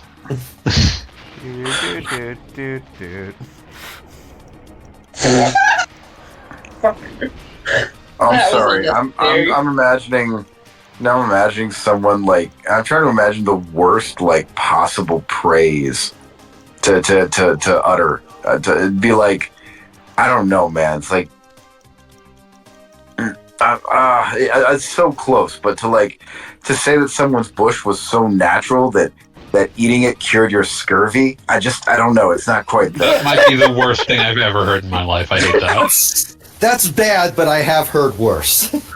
I've probably heard worse, but I've blocked out the rest of it. And soon that will join them. I will be free. Yeah. Yummy, yummy, yummy, I got love in my tummy. And I feel like loving you. See, that song definitely not about sex.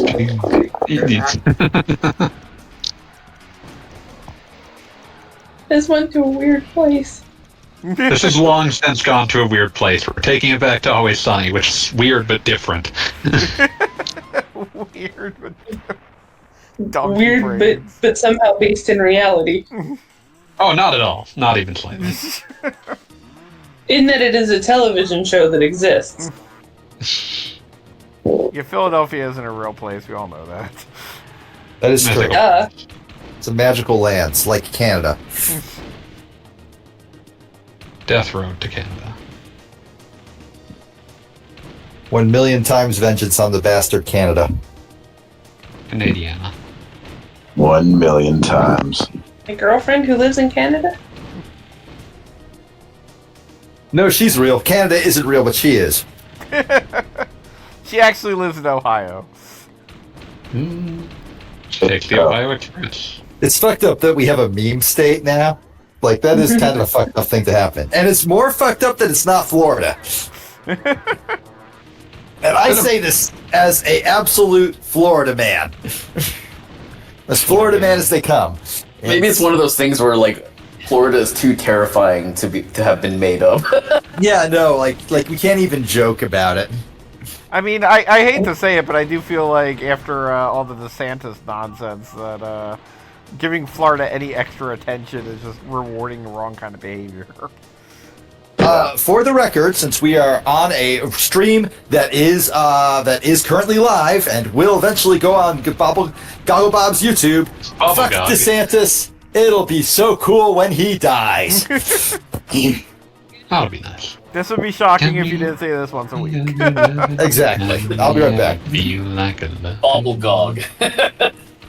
Dog. More chat. Oh, hey, it's that N64 destruction game. Vehicular destruction, I mean. Not to be confused with the PS1 destruction games. Vigilante 8?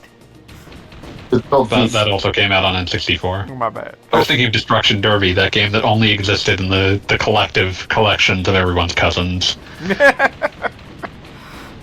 is kind of weird that there are certain games that I feel like everybody knew somebody with the game, but nobody actually owned it. Like I've never known, like, I knew someone at the time. I've never, like, no one that I've met in adulthood ever owned a Destruction Derby game, but someone must have owned them. Did you ever play Sneak King? I own Sneak I was King. about to say, I got Sneak King was so good. It was like I was trying to come up every time I try to come up with something a little obscure. You of course own it. I need to up my game here. Sneak King was distributed at noted burger retailer Burger King. A lot of people had access to it. I also owned Sneak King. I have, like, you're gonna get deep into the weeds before you find things that I have not at least played. Yeah. When I finally unpack all of my systems, we'll have a chat. I welcome the challenge. We'll have the cat. I am broken in such a way that I am currently thinking of like 3 different canceled PlayStation 2 games that no one has thought of in 25 years. I just sort of have like little buzzing in my head, just like a Nope, nothing. Empty. I'm the buzzing in your head, and I'm saying Rubu Tribe. Damn, fucking Rubu Tribe. What the fuck is Rubu Tribe? That was a canceled PS2 game that lives in my brain. Are you sure that it exists anywhere else? I have seen video evidence that it once was previewed at some sort of trade show event. That can be faked. How do you feel about First Strike Grant City Anti-Crime? I'm reasonably certain that at least 4 police officers suddenly experienced hands-free ejaculation. It was a spin-off in the beloved and respected Dead to Rights franchise. Oh, Dead to Rights. So good. Ah, yes, Dead to Rights. There are so many Dead to Rights games. They are all prequels to each other. It's incredible. It's like when you allow circular references in Excel. It's like, oh, this is where the big boys play. No, don't let circular data structures into your life, Jesus. Oh, do it. Chat asks, does that mean this is a Sonic Eraser safe space? Sonic Eraser is allowed, but also you're a piece of shit for bringing it up, so it's not for safe. For like a long moments, I was like, there was a Sonic game based on the Schwarzenegger movie? No, that can't be. That would be so good. When That will would be someone so make Sonic? fucking great. No, I have a better idea. Sonic Eraser Head. Oh, I- I don't think the world is ready for like the feeding scene with the Sonic OC. Or like Christine has fucking got- What would Miles. be the baby? What would be the baby? The baby would be fucking Knuckles. Oh God! Just Not the worst possible outcome. just Knuckles, you know. like if you really wanted to get questionable, you could be like, oh, it's Zimbabwe and Knuckles. Oh, Sonic Eraserhead is just the original version of the Jeff Fowler movie before they redid the CGI. Fanboy, should I share the subject title of the email I received? Wait, which one was this? The $7. Oh God! Yeah. Oh God! I hate you for this. So, I got an email from That I was made privy to for some reason, because I knew you would hate it. and you were right. I got an email from I'd be like, the why do you tell me things? I don't want to know things. the Democratic Legislative Campaign Committee. So I guess it's meeting season, right? You know, they're asking. It's always fundraising season. And the subject title of the email is $7 to help dunk on Republicans. Oh yeah. Oh, How do my. you do, fellow kids? This is a real email. We enjoy the Is it- dunking. We have to pay money for that now? Is April 1 yet? Not quite. We're Could getting be. Do we want it to be? there. I'm not ready. Oh my god. No, this is awful. This is the worst thing I've seen in a while. Terrible. I'm watching Instagram reel of someone preparing a cow udder. Why? Nope, don't like that. Don't like that. No, but why? Well, prepare. Why me miles? I'm assuming so they can eat it. No, but why are you watching? Oh, Yeah, that's a valid question that remained unanswered. But YouTube also, recommendations, you know how it is. Not expecting Do we? that. When you say prepared cow udder, I'm thinking they're about to milk the cow, and why are you watching this? So my brain completely ignored what you actually said. prepare can mean many things. Apparently. Apparently, Also, They stewed this thing and now they're just slicing it up. I was unaware like that was the part that people ate. But also, why? Why are you watching? Why do we have to know about this? Why ask why? Try I but could have try. lived so peacefully Well, without there's the knowledge. Yummy, yummy, yummy. Oh no! and Loving you. well, because usually when I watch this channel, they got things like, oh, here's a way to cook like a shitload of like pork shoulder with hot peppers. Like, oh, I would never have And that expected. sounds nice. I mean, that Yeah, sounds. that sounds way edible. reasonable. Then it isn't. Yeah, the pork shoulder is the gateway drug. It's like, oh, by the way, what do we have here? We have a bunch of mudfish. It's like, oh, with mudfish, we're gonna cook them whole with vinegar and eggs. And I'm like, I've learned too much about your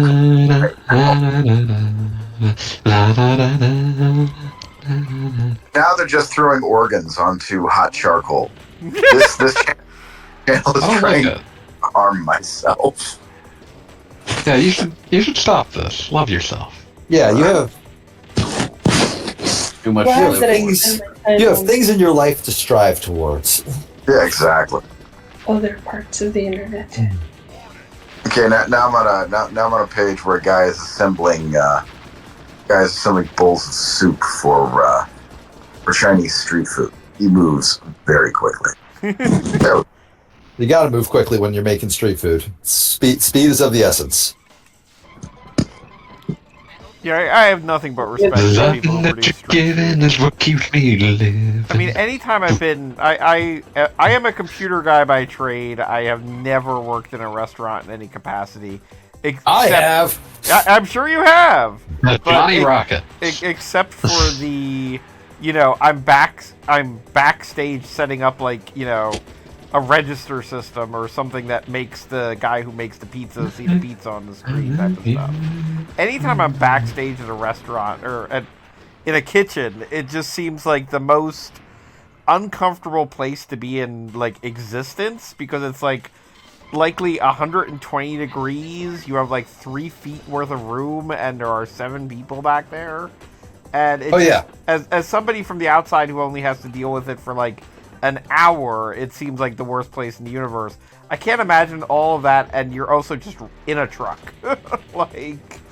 It looks unpleasant to me. No peace, no dignity. God, I really feel like I should be able to hit that jump in a more significant way rather than. There are a couple of food trucks that I walk past on my way to the office that I really keep meaning to try, but I'm always on my way somewhere.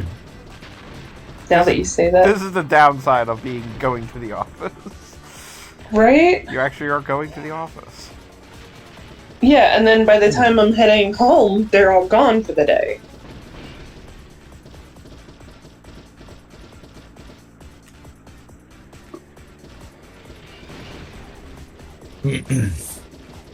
Because how dare they have lives outside of cooking food on the streets of Philadelphia? Where, as we have established, it is always sunny. Except when it's not, dear God. It's funny that you bring it up with the filmed on location thing. I wonder if there's a list of how many episodes of It's Always Sunny in Philadelphia exclusively take place in the bar and the alley right outside the bar. yeah.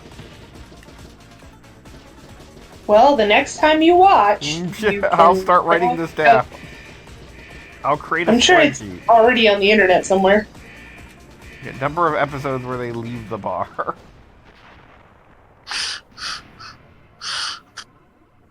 I mean, for the longest time, they had the joke that Charlie literally could not leave Philadelphia. I think the Jersey Shore episode, they have to knock him out and put him in the trunk. There's the one where they all fly to California with the incredible Boss Hogg cameo.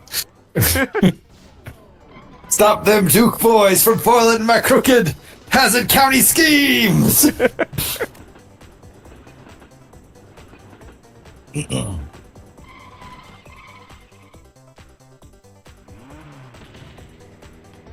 So your chat is hopping all of a sudden, guys. I've got all the Damn, Blast really? Corps players here.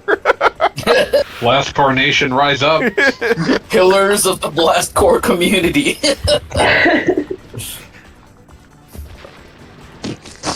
There any names there we recognize? Or are these... Kentucky, Prince Hordkin. Well, I don't, Oh, but that's not useful information. Yuteki and Prince Hordkin, both very cool people. And Also Sage Kikuyu, which is a name I recognize as well. there you go. Thank you, everybody in the chat. That's what I just You're said. welcome. Chat says, because I would butcher these names. Because Most you of these- robbed them of their individual identities. Well, for the Significant number most of part, it these- was only one person, and then all of a sudden, it wasn't. You know, internet I is know a- Muteki is in my Discord, and I'm pretty sure Prince Hordkin and Jericho are as well. So, if any of you guys Could want to be. just jump into a voice, you're allowed to do that. That's not against the rules. That said, I do reserve the right to kick you out, like if you annoy me even slightly. But I'm still here, so that's got to be something for y'all. Yeah, like, it's a high bar to reach. The easiest way to piss me off. I'm listening. I was just to say anything that like I have like an almost like religious level of disagreement with. Oh. But who here would say Sonic the Hedgehog sucks? Oh, he does, but he's also great. I think I saw a post on Twitter or a retweet or whatever that A repeat. saying whatever that like it's a character I've never seen. It's like some green hawk-looking character is actually Sonic's best rival. The one from Sonic Riders. That's a weird fucking take. Perfectly honest. Like. What's his deal? A little more clearance there. Who gives a shit? But there's an answer to your question, and that answer is, who the fuck cares? Yeah, did Sonic Riders have like an anniversary recently? Because I feel like a lot of people were just kind of randomly talking about it for some reason. Look, all you need to know about Sonic fans is that they're fucking insane. Okay? So no saying outright lies like Ogre Battle 64 is the worst Ogre Battle game. Sure. If Whatever. anyone cared enough about Ogre Battle to have an opinion on that, they'd be so mad right now. Are you guys talking about Surge the Tenrec? Sure. Why the fuck not? No, obviously, I'm just really considering the chat. getting deep into the Sonic characters. I don't even know what the heck I'm talking about half the time. I really don't know why Sonic's #1 rival isn't Big the Cat, because he is so philosophically opposed to Sonic the Hedgehog that it's just like I don't. They don't have a strong disagreement. They just want to live their lives as they see fit. Yeah, like true philosophical alignment. Yeah. Both Sonic and Big are like completely opposites in every conceivable way. But the one area they agree on is that everybody should be allowed to live the life they want to live. So in that way, they're in perfect harmony. They both see each other and like, oh yeah, there's that guy. There goes that guy. Distant way. Pass me. Sorry, I'll stop. No, you're good. I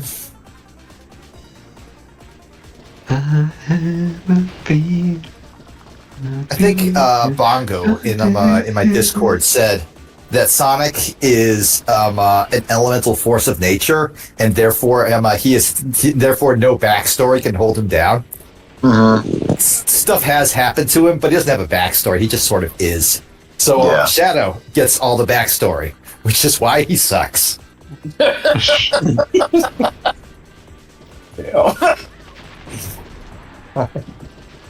I love that Big the Cat is so lazy that he is like sleeping on top of one of his own power-ups and has never claimed it. Oh, good God. I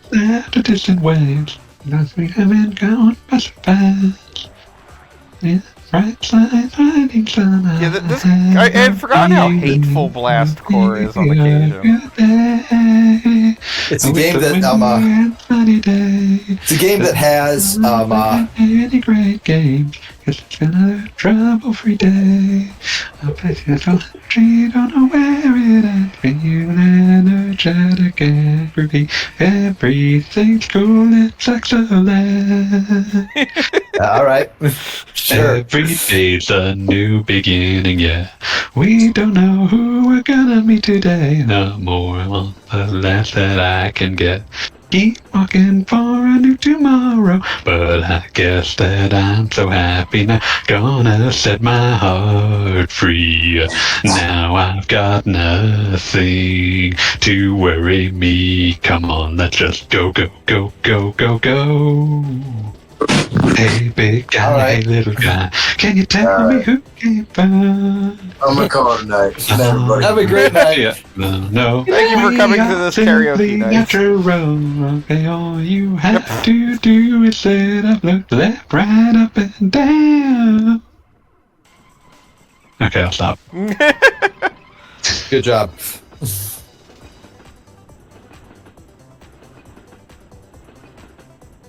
So the Big the Cat theme is basically a duet.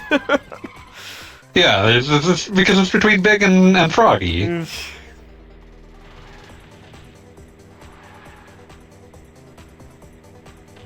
Wait, Okay, Froggy can sing? So if they're both referencing "Hey, big guy, hey, little guy." Presumably, it's Big and Froggy. okay, so if Whether it's literally them singing is up for debate. if the cast of It's Always Sunny in Philadelphia has to be Sonic the Hedgehog characters, who are they? Oh, here, this is the weirdest crossover I never asked for. And yet, Bob has willed it into existence. See, I haven't Who seen are the their show. I am considering this. I am festering on this question. And Yeah, I'm this is not coming up with difficult. I'm not coming up with any Fester's answers, if I'm being perfectly honest. Fest. I mean, I feel like Mac is Knuckles. Like, I feel like that's the gimme of the list. I guess. I don't know. You must. Like if we have to assign someone, that one's probably the most obvious. But I don't know. We are simply natural. I feel like that misses Knuckles' like actual talent for violence that Mac is totally lacking. Like, there's going to be huge discrepancies all over here because Absolutely. Well, most Sonic we're taking characters are characters who are- fundamentally noble spirits, and I'm about to say- most Always Sunny characters are monsters. Inherently heroic versus not so much. Yeah. Alright, I just have to not run into it and everything will be fine. Famous last word. Yeah, so to briefly talk about the game again, like, this is a level where you have to do this crazy nonsense at the beginning with the car, and then once you complete that, then you suddenly have to solve a block puzzle with a construction vehicle that is absolutely not meant for solving block puzzles. Or much of anything, apparently. Pretty Block much. puzzles. Hooray! Hey, big guy, hey, little guy. And there's literally 2 different levels that it seems like the main vehicle is that stupid side-swiping thing. 3! What the fuck, game? You're a coward. Is this the one I... Oh, no, I did that one. Okay, so... Well, I guess we're gonna have to try at least one of them here. Go for it. Like, they knew what was the worst, and they're gonna go for it.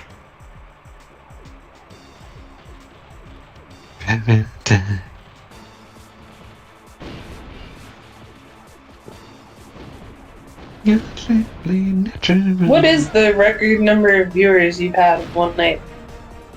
Oh, Well, Record number of what? Viewers. Oh, I don't know, 8? we don't Well, have like- Congratulations. was it the time you you were tried it. you were screaming? What is it, Little Samson or whatever? Go for it. Oh, the Little Okay. Nemo Like- stream. Little Nemo. Completely different. Well, no, because what it was in promotion of the Nemo and Slumberland Kickstarter. But I'm trying to think what was the, like, if anybody wrote that down. Because I mean, that was, I want to say that was what, in a manner of speaking, that was a fundraising stream. I don't think we've done that before or since. Yep. Also, it probably has something to do with the fact that Kickstarter barely exists anymore, but still. Wait, what is it? Is everything a GoFundMe now, or? Is there even funding for video games? No, they just release half-assed versions of everything. And then expect you to pay for downloadable content. And then the Embracer Sorry. group just buys it. Yep. I'm not bitter or anything. What are you hypothetically not bitter about? Anything in particular that you're not bitter about? I mean, I haven't bought any new video games in quite a while because of that in general. Video games. I mean, Let's it's look one up of these those reverse chicken finish and egg things because, like, legitimately, a very known problem in the industry is that it basically costs too much to make video games now. Yeah. And they have, like, freaking Mortal Kombat 1, or whatever the hell we're calling it, like, has to account for selling a certain number of units at essentially $130, which is insane. I'm also at a point where I'm playing stupid browser games because I don't have the mental capacity to actually play a full game, so, you know, everybody's mileage varies at times. Yeah, well, and we were joking about it today today is Pokemon Day, for anybody paying attention. And I'm very excited for this new Pokemon Legends. yeah, no, that Pokemon Legends looks cool, but the thing is that we just had a Pokemon Direct or whatever, and, like, 90% of it was, like, gotcha bullshit. Like, I mean, I love Pokemon Go. It is a game that I play constantly, but I admit that it is basically an excuse to walk and gamble at the same time. And Is there paid gotcha? Oh, boy. I've never understood how it's monetized. Pokemon Go? Yeah. Okay, so basically how it's monetized, so you can now know this, is... I can regret knowing this. Gotcha. Yeah, pretty... Like, in the beginning, it was just a matter of catching them all, but there are two different main components to that. Like, the actual walking around and catching Pokemon is, by and large, a completely free event. However, there is also eggs, and there are also what are known as raids. And both of these things... I don't touch anything labeled raids because it reminds me of MMOs, and MMOs are like the most boring thing to play in human history. Well, and that's the thing. absolutely. It is It's very... a different kind of... It's very similar to how the MMOs work. Venom. Got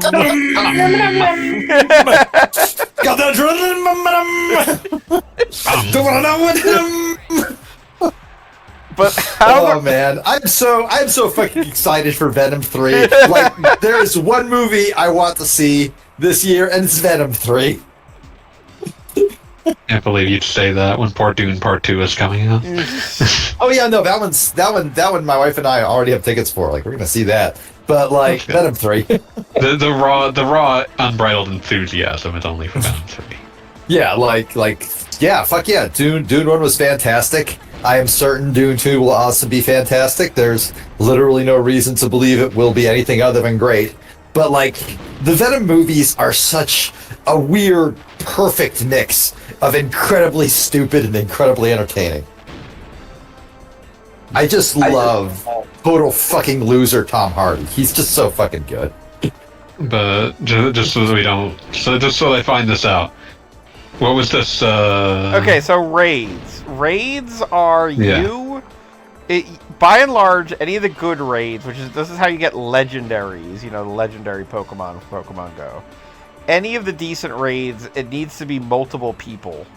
And you all need to work together to fight the Pokemon. And in general, you probably, if you know what you're doing, you probably need like 3 people. And raids involve what are known as raid passes. You get one free raid pass a day, but you can do multiple raids by either paying straight up money or earning money in the game. And That's why I don't play fucking games on cell phones. Jesus. yeah, well, let me continue. Yeah, that's awful. So Oh, no, it basically, gets worse. well, basically how they set this up is obviously, since it's a group activity, you want to encourage other people to raid with you. And raids have basically a 1 in 20 chance of getting a shiny Pokemon. So with that in mind, Jesus. you want to do as many raids as possible because then you have as many chances to get Pokemon that are shiny and thus rare. And you can do a group raid and one of you might get a shiny and the other 4 of you do not. And point being, So it's designed to end friendships, is what you're telling me. It's designed to end friendships, yes. And just in general, like I enjoy the just fact that I can walk around and be playing a video game and my ADD is like happy with me.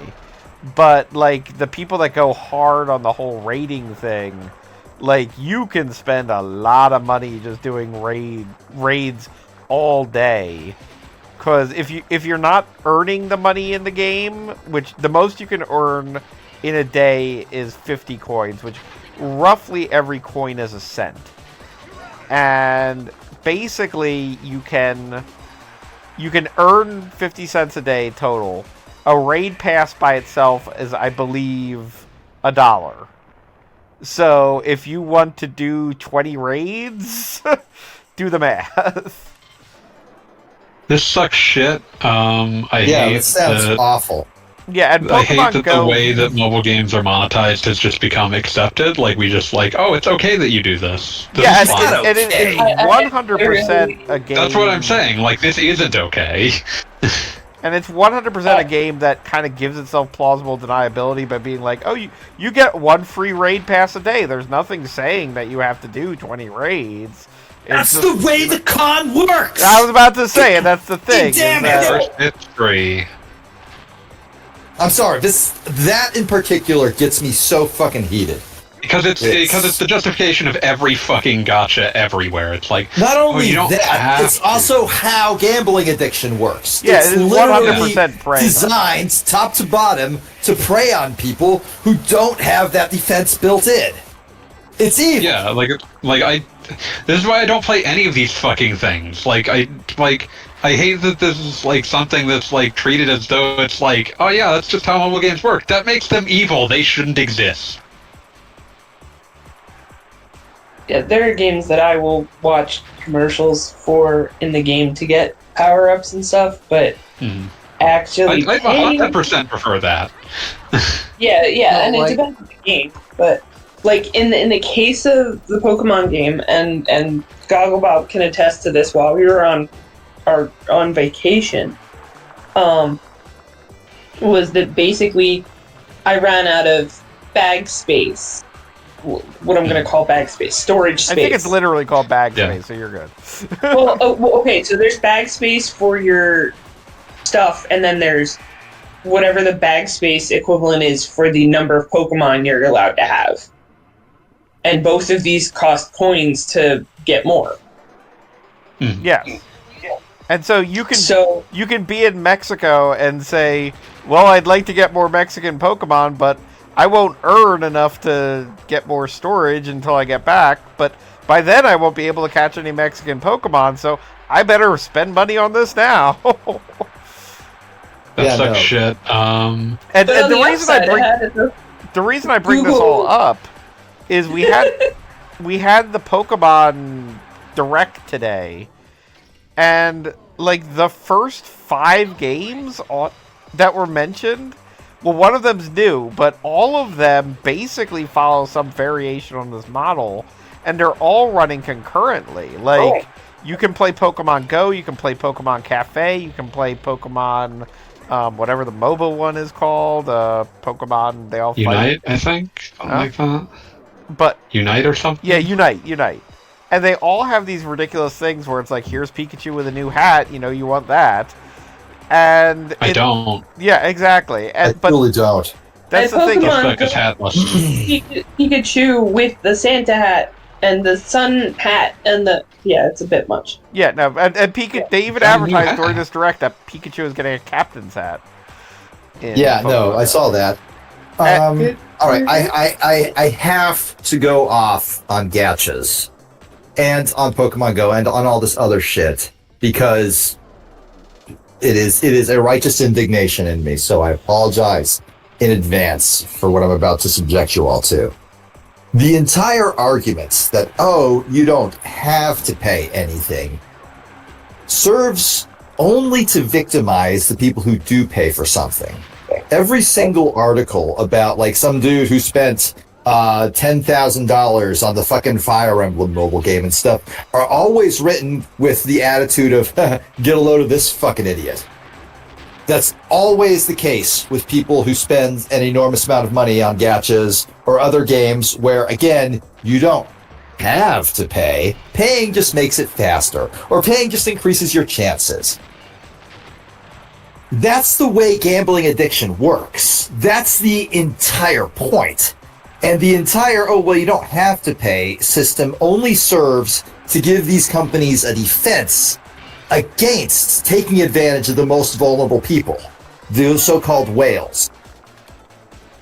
They're the victims in the scenario. It's worthy of note that every player who doesn't pay is being subsidized by someone who's being victimized. Exactly. That's the whole system. Like, Genshin Impact is like the big example for me on this one, but I'm sure Honkai Star Rail and everything else MiHoYo ever made works the exact same way. Because I get fans of that game, people I like, people I trust, telling me, well, you don't have to buy anything, and I'm like, but you shouldn't have to play a slot machine to get anything. You should just be able to say, this game has 50 characters. I would like to purchase that one. You could monetize that game and any of these games perfectly effectively by selling those for like a fee that like is consummate with their worth. Like you could sell like a $10 character. That would be fine. Like there might be a certain degree of people who'd be upset, but guess what? You would not be subsidizing the game on victimization of people who have like essentially a dopamine disorder. Yeah, exactly. All you're doing with this, with fucking gacha rolls is making like the character's supposed value anywhere between infinite and $0, which means that they have the built-in defense of saying, "Oh, well, you know, you didn't have to pay." Anyone could have gotten that. Anyone could have gotten it. But like, I did the math on this once for a big-ass Twitter thread where I basically just set the game on fire. And it turns out the maximum amount you can pay if you just want to play as one specific character is $400. That's way too much. That's assuming you get unlucky, but there's a lot of unlucky to go around and gamble. That's the way gambling works. Like the argument is like, oh, it's very unlikely that will happen. It shouldn't be possible for that to happen. Yeah, and the fact that it is possible is fucked up. And like every time, like, someone made a choice to make that possible. And it doesn't mean that a lot of these are marketed towards children. Yeah, they are marketed towards children. Well, that's again the thing. There are, from what I said earlier, there's like 4 different Pokemon-themed, like and there's MOBA type games, or not MOBA, gacha type games. And the big thing that they were announcing today was that they were announcing a trading card one. Which, like, you can't be more aimed at children than trading cards. Trading cards of Pokemon, doubly so. We are not even pretending. We lived through that. Like, this is something that there is not, I mean, as much as everybody wants to talk about Pal World or whatever the fuck, there is not a single Pokemon game ever. There's never been one that is 100% intended for adults. Like, just never. I don't even think there's any that are primarily intended for adults. Yeah, like you can well, I mean, like I think about the Pokemon Stadium games that were maybe intended for teenagers. like that's the best. Not even proper teenagers. Like maybe an 11-year-old. Yeah, but point being is that we've got, you know, it's 100% MOBA and it's MOBA. I keep saying MOBA. 100% gacha, and it is like, you know, how else will you get Snorlax wearing a hat? Use the joys of an image editing software. There was this tweet that went around for a few weeks about how millennials are too smart to pay for shit. Motherfucker, millennials will pay for a JPEG of a hat. I was about to say, too smart to pay for shit. The entire problem is they just can't own it. Like most of the time, well, we can afford one as long as you convince us that as long as you convince someone that it won't, that secretly it'll be cheap. Yeah, this is a lie. It will not be cheap. It will not be cheap. You run on the sunk cost fallacy. Hey, AJ, I've already spent so much money attempting to get this hat. I've temporarily left the Orlando DSA server because of okay. I left voluntarily because there's too much infighting going on, and it's just They need to get their shit together. That's rough. That is rough. Yeah. That is why, but also it's like, how did I explain this to a friend of mine? I said, like, it's complicated, but, I said to this cafe owner, hey, the people who run this separate organization that you let host stuff at your cafe are transphobic. But it turns out that cafe owner might have been a member of that organization. Anyways, because the chapter is like, how do we approach saying that we don't want to work with this, like, MAGA communist org? I was really tired of the infighting. I just wanted to take direct action. I didn't know that, you know, they would have been part of that org, so I don't fucking care. Rough day, sounds like. Sorry to hear, man. Yeah. Need a fucking break from that place anyways. You know the nice thing about Food Not Bombs? Is we do one thing and we do it consistently. Yep. It's the homeless... Yeah, okay, you already know. Yeah, no, I know. It's good. It's very good. Yeah. I actually volunteered last week at the food bank. It's like Oh, Nervous. nice. Yeah. Oh, nice. I've heard of them before. They are a good organization. They get basically leftover food from supermarkets and stuff. Yeah. And give it out. And they need people to sort it because supermarkets, when they're giving away food, will give like away. Will also just throw in the cart stuff that's expired, stuff that like is should not be like sitting in a bag, that sort of thing. That is past the date they put on the box, but it's still technically fine. Oh yeah, canned food is theoretically good forever, but like there's still a date on it. Yeah. And what I was gonna say is, last week I did like prep a distro, and we brought vegan burritos, and I brought like about a dozen gluten-free burrito shells for like special gluten-free boxes, and that was good. Yeah. Fighting, Simpson, what? Infighting in the DSA of all things? No shit, right? I know, right, Muteki? It's impossible. Anyways, if I end up getting, like, somehow banned from Orlando, like they said, temporary ban, I did leave the server voluntarily. I did the equivalent of, you can't fire me, I quit, but with Discord servers. But, I was gonna say again is, If that happens, I hope this isn't gonna show up on. I'm just gonna keep talking to that cafe owner and say, okay, yeah, here's what's wrong with this org, and just present it as my own opinion because now there's no one to stop me. Exactly. You just missed me going the fuck off on gacha games. I think I caught the tail end actually. Basically, they're evil. That's all Yeah, there's to no, it. and the crazy thing is, like, I know people who play Fortnite, and they like Fortnite, but the thing is, like, I'm sure Fortnite, like, gameplay is, like, fine, maybe even enjoyable, but I can't play it out of principle. Because as a game developer... Because it's a Blizzard game? Fortnite is epic and has microtransactions. Oh, sorry. What was the one that was the Blizzard equivalent? I think it's Overwatch. Diablo. Okay, yeah, Blizzard doesn't have a battle royale, but sorry, it's missed But Overwatch is a shooter, so Yeah, Overwatch was the super popular for 5 minutes shooter. Overwatch is the one I was thinking of. I'm sorry, I've never played either of them, and I love going. the death of Overwatch. The horrible death of Overwatch because it was the hottest shit ever for like a good 20 minutes, and then it was just done. Well, Overwatch committed the sin of the whole fireworks factory thing, where they basically kept teasing that there would be lore.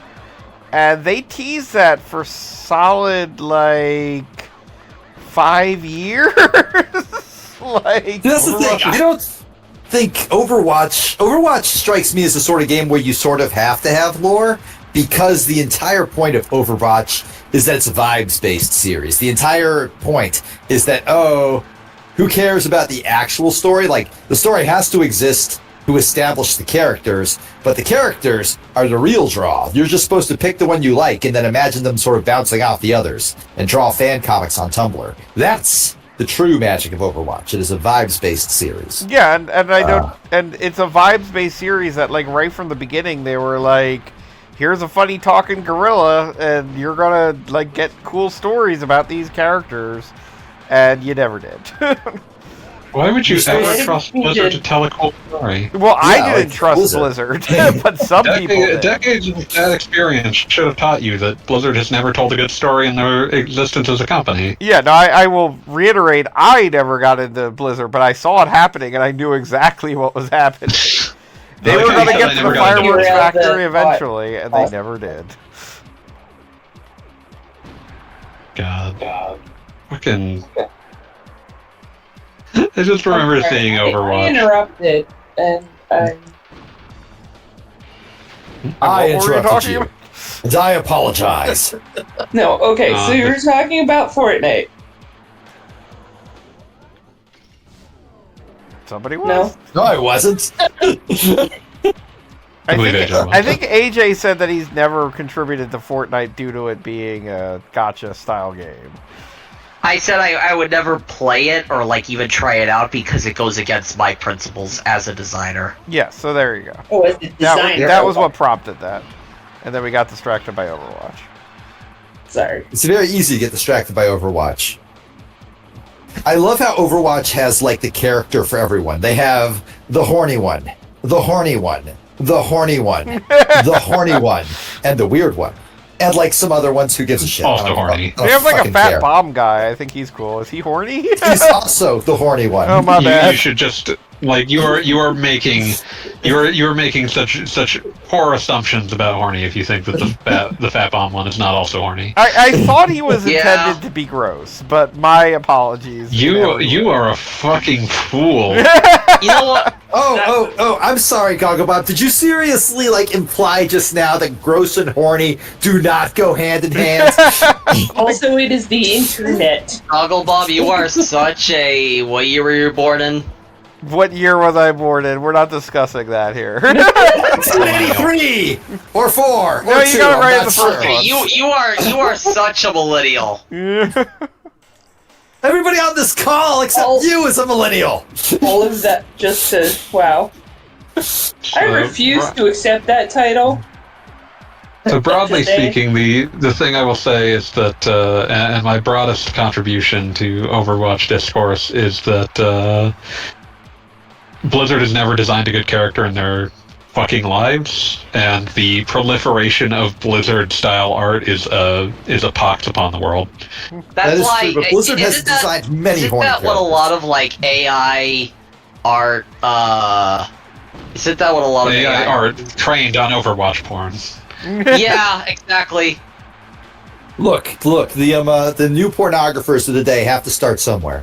Wasn't that a band name? Do not insult the new pornographers. I'm proud of myself for catching on to that one. Come on now. Good choice. No, I was saying Beat should not insult the new pornographers. I apologize. No, I know. Like, did I recognize that it was a band name? I'm proud of myself. You should be. Good work. You did good. You did excellent work. Excellent work seeing a thing. Oh, god damn it, I just backed into a nuclear bomb. So you didn't see a thing, dipshit. Yeah, clearly you didn't see anything. You just backed right into a fucking nuke. God, yeah, no, this game is just brutal with, like, you will now have to use the suckiest, shittiest thing over and over again. How do you keep ending up with the dump truck? I thought because you said that's it the was only that's thing they the give longest you. levels. During a game jam, I think that I was like literally paid to be in. Someone said, "Oh, this game pitch I have is based on Blast Corps. If you don't know what that is, it's made by Rare, who also made like Banjo-Kazooie and GoldenEye and stuff." And I just wanted to fucking say like out loud, "Who the fuck is Rare? What the fuck is Banjo-Kazooie? I've never played a video game in my whole fucking life." Because there was a lot of like that is a very like weird thing to say. Just like, oh, if you haven't heard of Rare, motherfucker, you're in a game jam. I was about to say they were definitely Right, of an I've heard era. of Rare. Like It just feels like Rare's there were a lot of. heyday, like, is very much of its time. Rare I has don't not wanna been a say- Us millennials. I don't want to say what the game jam, like, who was sponsoring it. If I've talked about my old job on here, you probably already know. But it's a lot of people who wouldn't really play video games or know about, Nintendo 64 stuff. Well, then there you And go. that's... That So makes it's sense. To a like... certain degree, then. I just really wanted to say that, but I know it's not. It wasn't be my place, and I was being paid to be there, so fuck it. I don't want to know these people. I know all. Yeah, these Rare. people. I mean, Rareware has By not been a name. productive company in 20 years. I mean, they made sea of memes, and then they're gonna do that other thing. That's that not is the same thing as being productive. They make like a game every 10 years. Well, you see, the thing is, live services bad. Yes, it is. That is very Yeah, but bad. they've been making bad games for years by that point. And I'll say even Banjo-Kazooie, if he didn't reappear in Smash Brothers, definitely talk about of its time. Now, I'm remembering a joke Sean Baby once made about like the GameCube launch title Universal Studios Theme Park Adventure that starts As a with which launch is title? that was a GameCube launch title. And one of the first things that happens, like he's looking at the box and it says like, it shows Woody Woodpecker and says, "Guess who?" And he's like, "You motherfucker! You're lucky. I know who the fuck you are." That's good. That's a very Sean Baby line. Yeah. I was gonna say again is Epic Universe, huh? I don't want to think about it, and so I will. Neither not. do I. That's okay. I'm gonna be moving in about a month, and I'm trying to go to South Orlando more often, like south of the 408, but it's like one of those things that I'm gonna probably try to stay clear of the I-4 West for a while. Pretending I know what that is. Yeah, you gotta stay with that. I think Yeah, it's a I- highway. Look, we can all just assume assume that it's a AJ's highway. talking directly to me, and yeah, no, I get it. I-4 Well- West fucking sucks. Yeah. Yeah, we all hate Iowa, yep.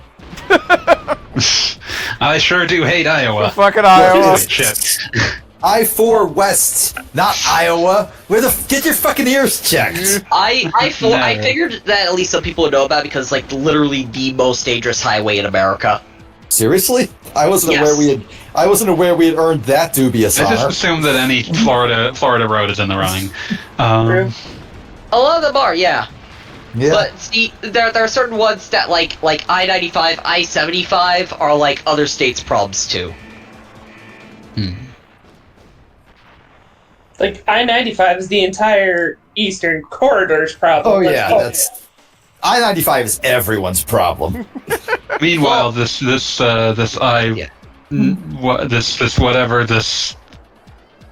highway was, I'm just going to assume that whatever Goggle Bob is attempting to do right now is what's happening on it. Pretty much. No, There's that a would be way nuclear more truck. fun. You're not far off. Sometimes someone just sideswipes you with a dump truck and you just explode. You know what? And you That's just- what Blast Corps 2 needs. Like, they need to make... Traffic. Yeah, no, they need to make a modern Blast Corps, Dude. but base it on, like, actual that GPS plus data. burnout. No, base it on actual, like, GPS mapping and what have you. So that way you actually have to demolish Chicago. This will not end poorly for anyone. Why was Chicago the first thing you came up with? I mean, just, I'm Why trying to wouldn't think it of a be? place that a nuclear missile would go. Because There is Orlando is right there is a modern Blast Corps game, by the way. It's $20 on Steam. It's called Instruments of Destruction. It came out 2 years ago. I was not aware of that. Blast Corps 2, The Road Rage. Let sequel me to the Road Warrior. let me link it. I'll post it in general. Fair enough. feel like if this was actually a Blast Corps sequel, I would have heard about it through the Blast Corps channels that I frequent. noted moderator of 5 Blast. I mean, Discord. it's a spiritual, it's a ukulele. Yeah, no. Kind of. But But I'm here for a card game where you crash into luxury condos. That sounds fucking that's awesome. Carmageddon fan Discord. They also have a vehicle creator in this one too. That's cool. Yeah, that makes sense. Yeah, It is still in early access after 2 years, but it looks like they did post out an update. They did post out an update on February 12th, 2024, saying like mapping out the road to the finish line. That's pretty So cool. there's still going. Makes sense. Yeah. And remember when they brought back Carmageddon? Fuck Carmageddon. Bullshit video game. Did anyone else look at the Did anyone else look at the link I posted? See like the actual vids and stuff. I'm playing a No, video. I'll look at it after. I'll look at it after the stream. All right. Yeah. Oh right, there's also Teardown, but I guess that's more like. Let me see how that is. Do you use vehicles? I've heard good things about Teardown. I have too. Yeah. Like it sounds like a cool game that lasts exactly as long as it needs to, which is not long in many cases. Oh right, it uses voxels, but it has like realistic like shaders and stuff. I don't know how I feel about that, but I know exactly how I feel about that because I'm the sort of sick pervert who posts the non-cube Minecraft mod. What the hell? that's Sorry, that's funny. I gotta dig up now. God damn it. I'm looking at the top review for Teardown. It says, "I tore down the children's hospital." Well, okay then. All right. AJ, please steal your soul for this incredible image that illustrates exactly what the fuck I'm talking about. Oh boy! Everyone else also steal your soul. Prince I've never actually played Instruments Minecraft. of Destruction or Teardown, the one with Owen Wilson doing the trailer. I don't know. I think Teardown is the more popular one.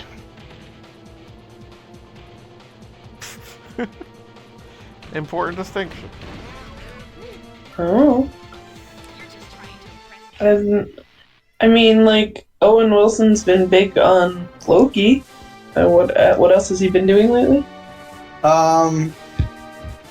Loki, I guess. I don't know what his most recent credit is, actually.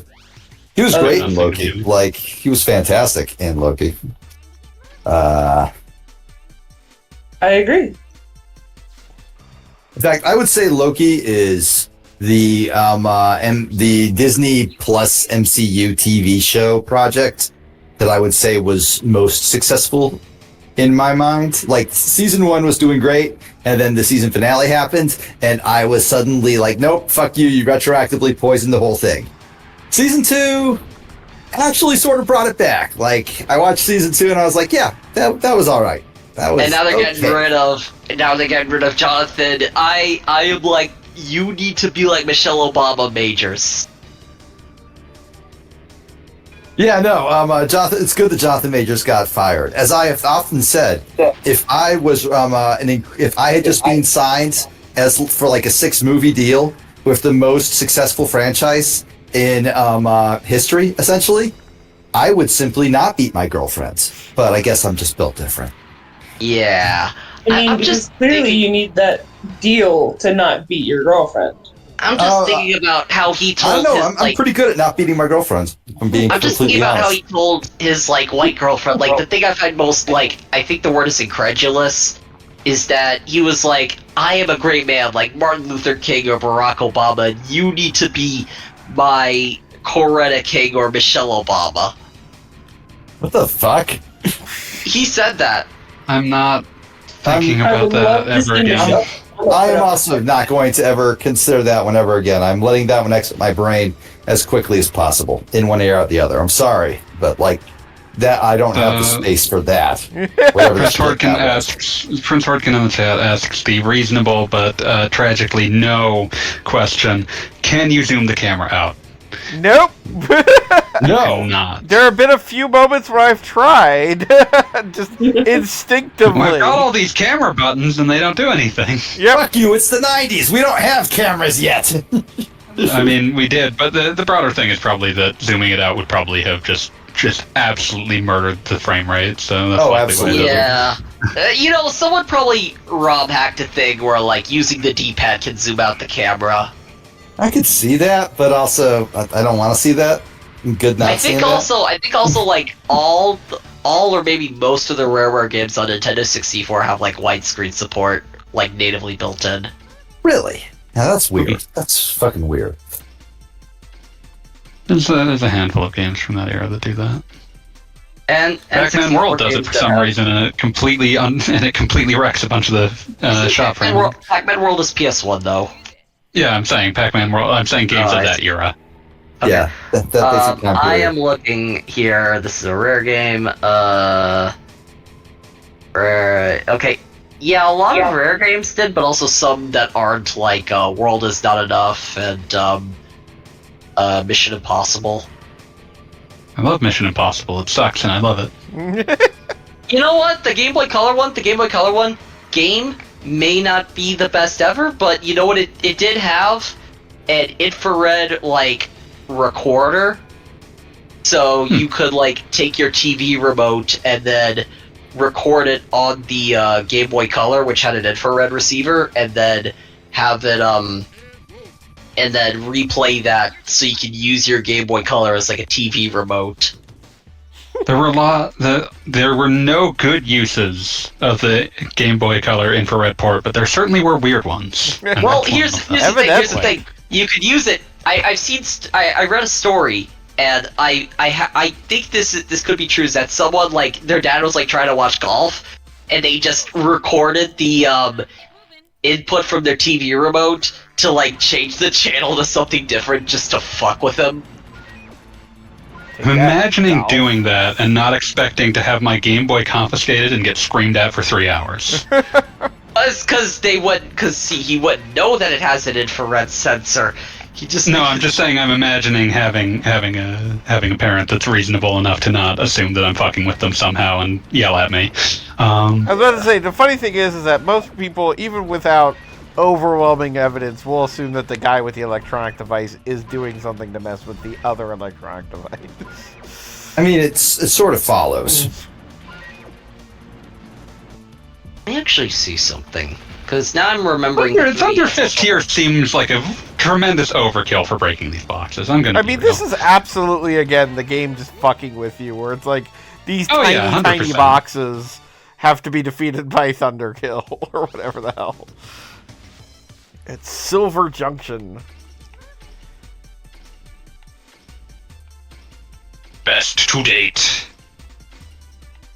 Yeah, I think this game had some weird, like, controller pack functionality exclusively for, like, comparing your best times with other people. It was weird.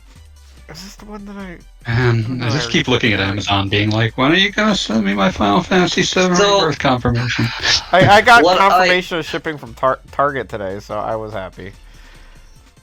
Bastard. I'm remembering that, like, the Nintendo versions of Pokemon Gold, Silver, Crystal had infrared, and then, like, on Virtual Console, like, they just emulated it with wireless, but the 3DS has it infrared also. They could have just made it, like, compatible with the original cartridges. That'd be a pain in the ass. Okay. I mean, it's infrared. All you're sending is, like, blips and blops over a light. That'd be a pain in the ass. Okay. God, now I'm thinking about beloved Pokemon knockoff Robopon and its infrared compatibility. Speaking of games that nobody remembers. Robopon required some sort of infrared compatibility to open a bridge at one point in the game. That's Go steal your father's remote and point it at the Game Boy. Dumbass game. Muteki is here to argue for the hilarity of Robopon. They would. I'm just curious on, like, I'm trying to think of different, like, there's probably a decent list of games that required real-world nonsense. Pokemon Go. Well, I mean, Pokemon Go is a game that is built for that. I'm talking about, like, Star Tropics, including a instruction manual that you had to put in the water. I was a big fan. I like all of the like anti-piracy when it was just like, here's a thing that will be hard for you to copy. Have fun. Well, the Star Tropics thing was absolutely something that I will be mad until my dying day, because I was playing that with a friend who is somebody who, I'm not going to lie, I was 7 and I thought I was smarter than him. And he said, why don't we put this letter... You say, wow, you crashed directly into the nuclear truck. Hey, man. I am, okay, so, like, in the Star Tropics vein, the first time I played Metal Gear Solid 1, the GameCube version, because I'm the bastard of the Earth, it's allowed. Like, they, you talk to, like, the guy, and, like, he tells you, oh, it's on the box, check the box. So you know what I fucking did? What game? Put on the cardboard box? Of course I looked on the cardboard box. I'm looking on the cardboard box from every fucking angle in first person going, I'm not seeing a fucking code here. Oh, in the original game, Metal Gear Solid. That's the box. In the original PS1 translation, he says CD case. That would be so much more sensible. Or like if you said the GameCube disc case, that would have done it too. You know but what? Like, he said the box. You know what? Fuck Adam Blaustein. That was probably on him. Jeremy Boston? He wasn't the retranslation on that. Wait, it wasn't Adam Blaustein. Was it on MGS? The only Blaustein I'm aware of being involved in MGS was Jeremy Blaustein being involved in MGS1 on PS1. I meant Jeremy. Oh god, did I accidentally dead name Maddie? Oh shit. No, I don't. Well, we don't have to dwell on that, but broadly speaking, Jeremy Blaustein translated the PS1 version, but I do not believe he translated the GameCube version. Yeah, I meant Jeremy, and I actually did dead name Madeline. Just move on. It's all good. It's not her name anymore. We all make mistakes every now and then. It happens. But yeah, so you would have loved Grand Blue Fantasy. But yeah, I really would. Jeremy Blaustein translated a lot of PS1 Konami games, but did not, to my knowledge, come back for the retranslation for MGS1. So this would be on someone else. Yeah. Oh, right, because Beat said he played the GameCube version. Yeah. Yeah, but Twin Snakes. Yeah, the PS1 version, the translation says CD case. Which you say the CD case, and you're like, yeah. There's fewer things that you can play it with. Here's the thing. In the CD case, the thing is, GameCube games aren't CDs. So you can't. You could have said game case. They were discs, game case is what I would have used. Yeah, game case would have gotten the message across. But the fact that they use the word box in Metal Gear Solid, a game about... Box is too generic a phrase. A game about hiding inside of a box and fucking with guards. A game about hiding inside of a box. The other thing is, the way GameCube games were packaged in Japan... the way GameCube games were packaged in Japan was very different than in America. Like, in America, in Europe, you got, like, DVD cases. But apparently, like, in Japan, they were, let me look it up. Yeah, they're a little weird looking. They were packaged inside of ducks. Oh, I thought it was... Oh, wait. Okay, yeah. There's, like, a cardboard sleeve. Yeah. And then you slide it out, and then you have a clear plastic case, and inside the clear plastic case, you do, like, the PS1 thing of, like, oh, the game cover is also the manual. And shit like that, yeah. That's kind of cute. I miss when games came with manuals. That was a fun I think we all do. I miss games. Some games still do. I bought Shredder's Revenge physically a year ago for Switch, and that one has a manual, but they fill a lot of it with just like art, like splash art and stuff like Yeah, that. that's I mean- probably a lot of people don't even know has a physical release. Yeah, I mean, boutique physical re-releases always go for the manuals just because, like, well, that's kind of part of why you bought it. I was gonna say they know who they're appealing to. was I gonna say something about it, but yeah. It was the best last date I ever had with someone. Okay, don't have time to unpack that. Flop Yeah. the shredder. Bob, But, We actually got to like beat Tell up your at story. Rocksteady, and I had to be like, no, don't worry, you're not dead. You have multiple lives left. Cass, what were you saying? Weren't you in the middle of telling a story?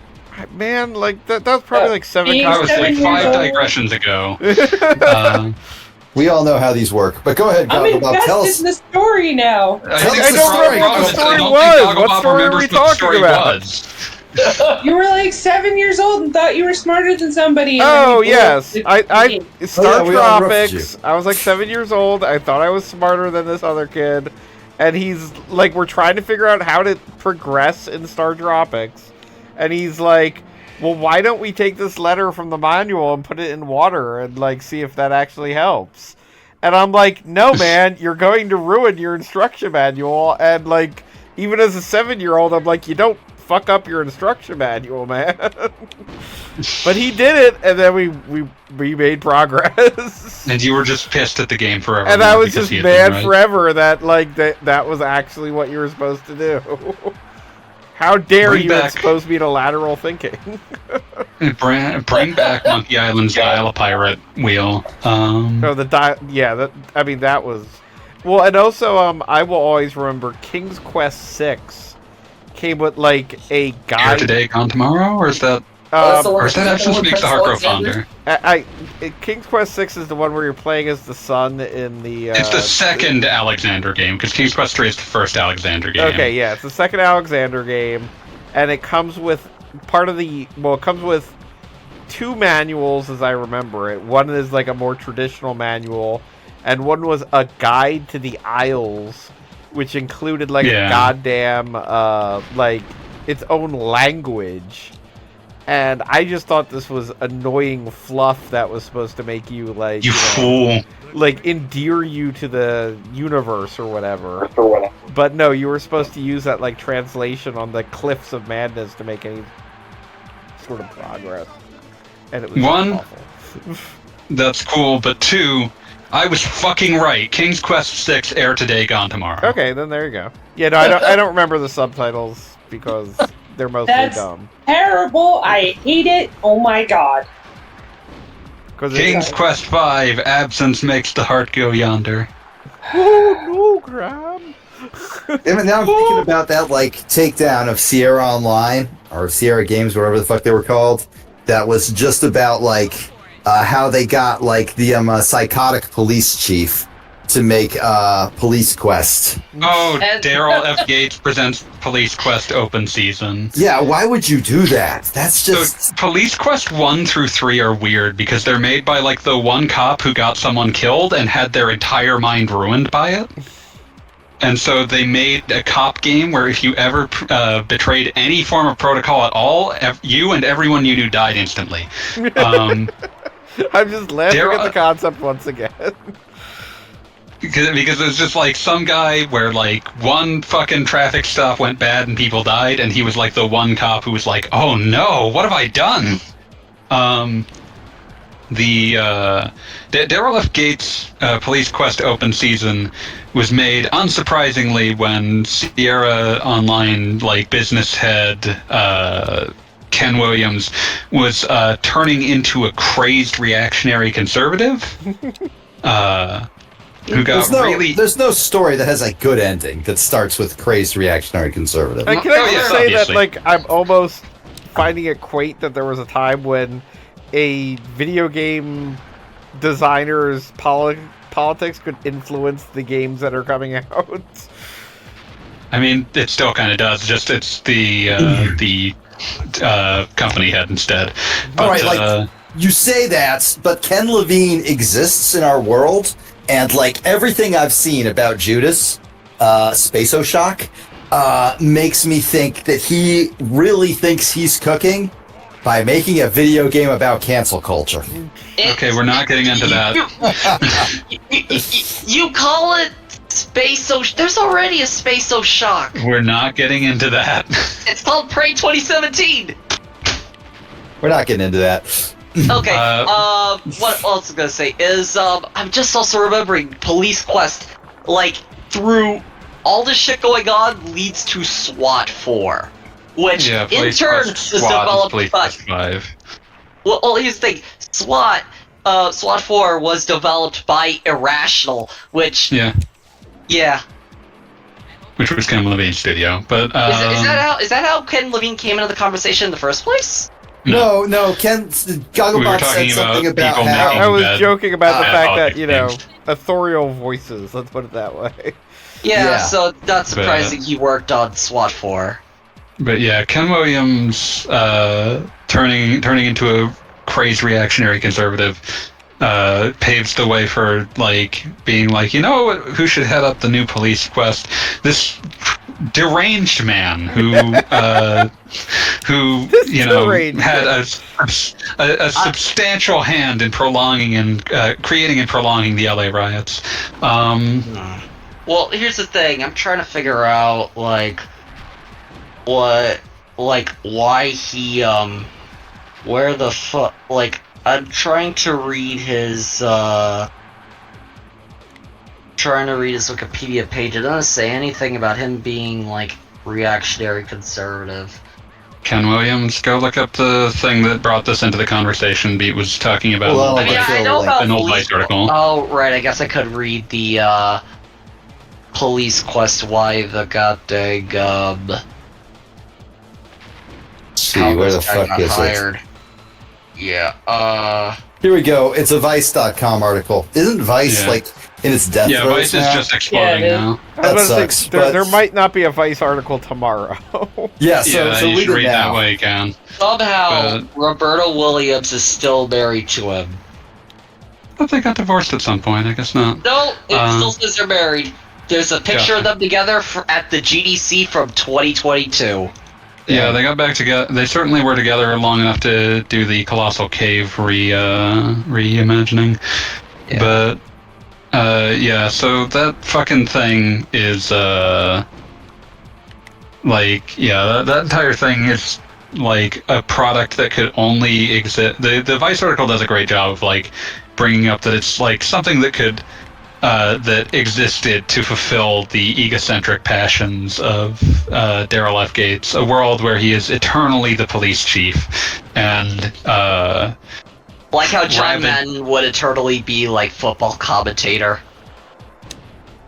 I guess, but in a much more deranged fashion because it's fucking.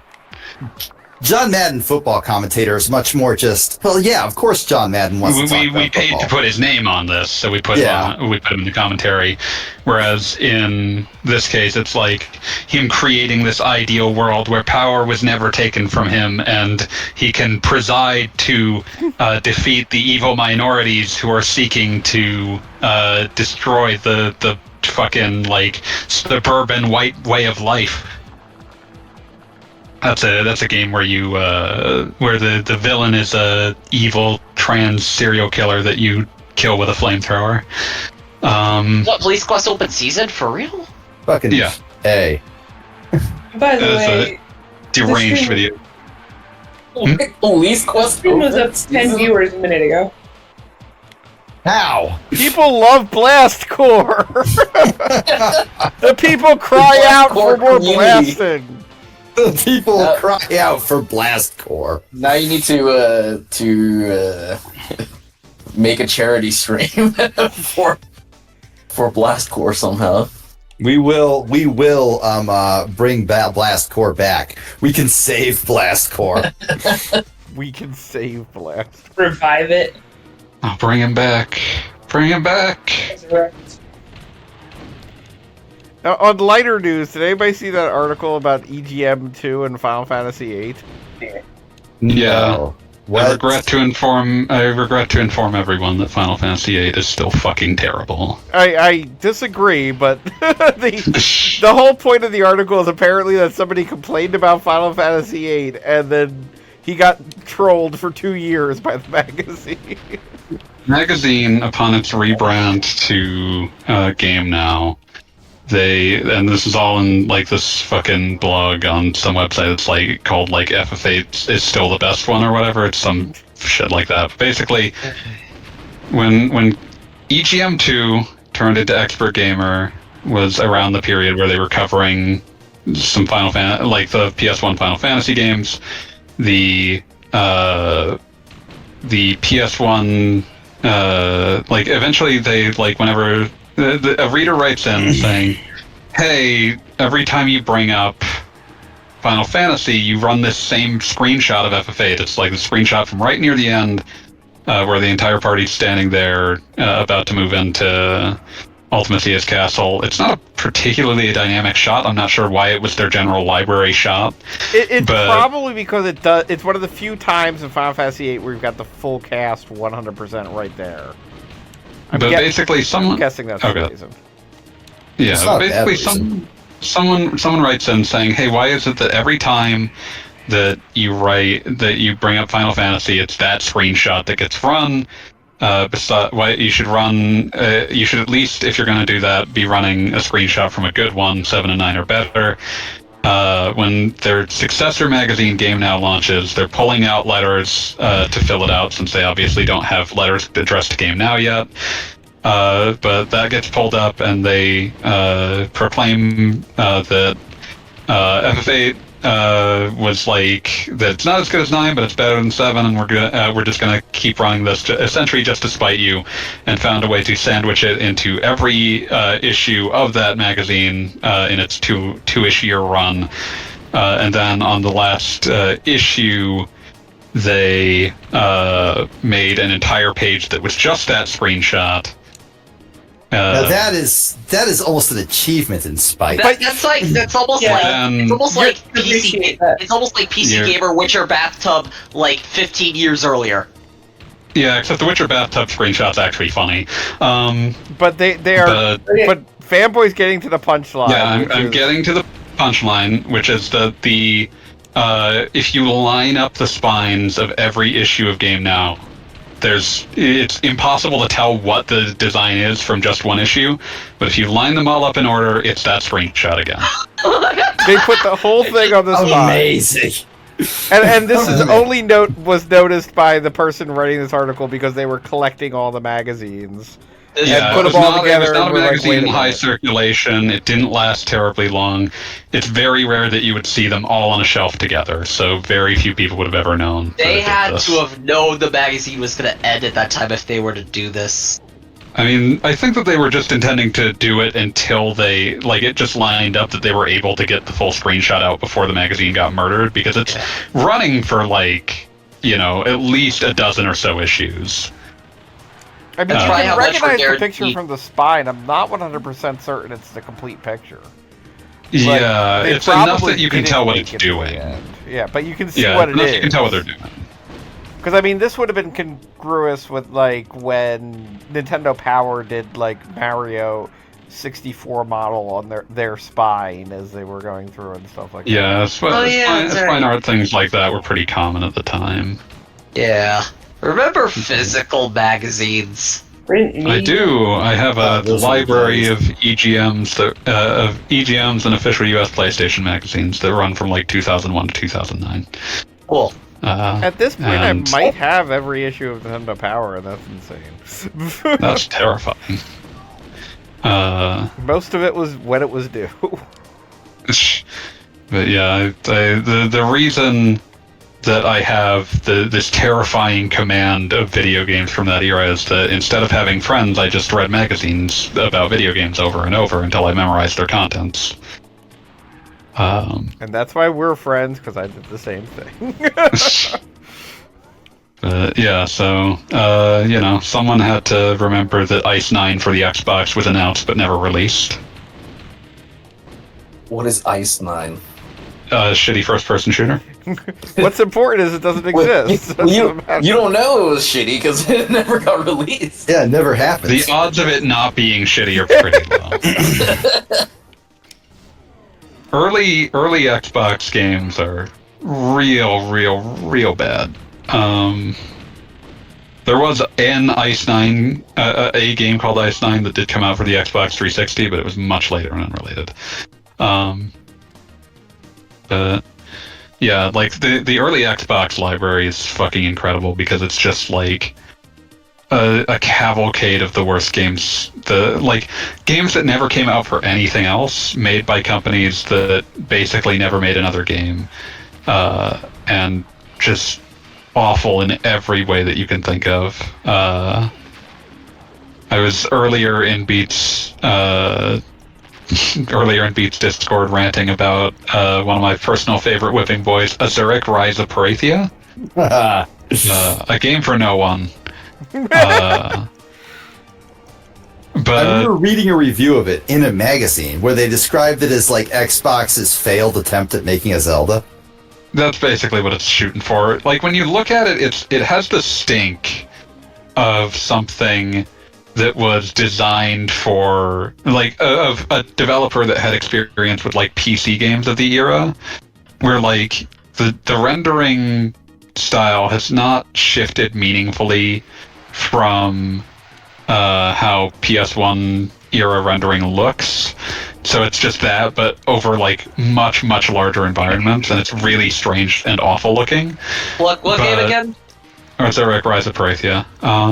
I did not understand that. Can someone please type it out? Azuric, Azurik. Zurich. But... Oh! I know this game's box. Xbox. But yeah. Composed by, Jeremy Soule. Sexual assaulter Jeremy Soule. Yeah. But, yeah, it's real fucking bad in a way that, like, is very endemic of the time. And there's, like, so many weird early Xbox games that are like that. There's another one that I love for its, like, impossibly generic name, New Legends. That is amazingly generic, actually. Like, that's genuinely impressive. Yeah. New Legends, what? Yeah. Extremely dull action-adventure game made by some LucasArts folks. There was... there's so many of these, they're all so bad. There's Nightcaster, which is kind of like a weird sort of hack and... talking about Xbox exclusives. Okay. Yeah, weird old Xbox exclusives. Nightcaster, that game's... Voodoo Vince has a cult following. Yeah, I mean, Voodoo Vince got re-released. I am thinking specifically of games that no one will ever acknowledge again, like Torque Prehistoric Punk. About, did we play Sneakers on this stream, or am I getting mixed up? Never. No. Zumix has not been here. Zumix is definitely a video game that exists. So fucking weird. It's developed by the Wild Arms developer. I don't think it's the same people in that company. Yeah, but it's still Media Vision. That was the joke. Yeah, I know. But Microsoft had this period where they were like, well, we have no idea who will produce video games for this console. So it is important that we attempt to have someone making every kind of game possible. And it produced, like, just so much weird garbage. And that's what I live for. That is my life. So much weird garbage. The Fanboy Master story. Someone has to be there to remember Torque Prehistoric Punk. Have you still not gotten past that section? I mean, I'm still trying to, like, find a solution that doesn't make me want to die. Fanboy, have you seen the Thor? Do you watch Thor High Heels? Occasionally. I'm not fully caught up.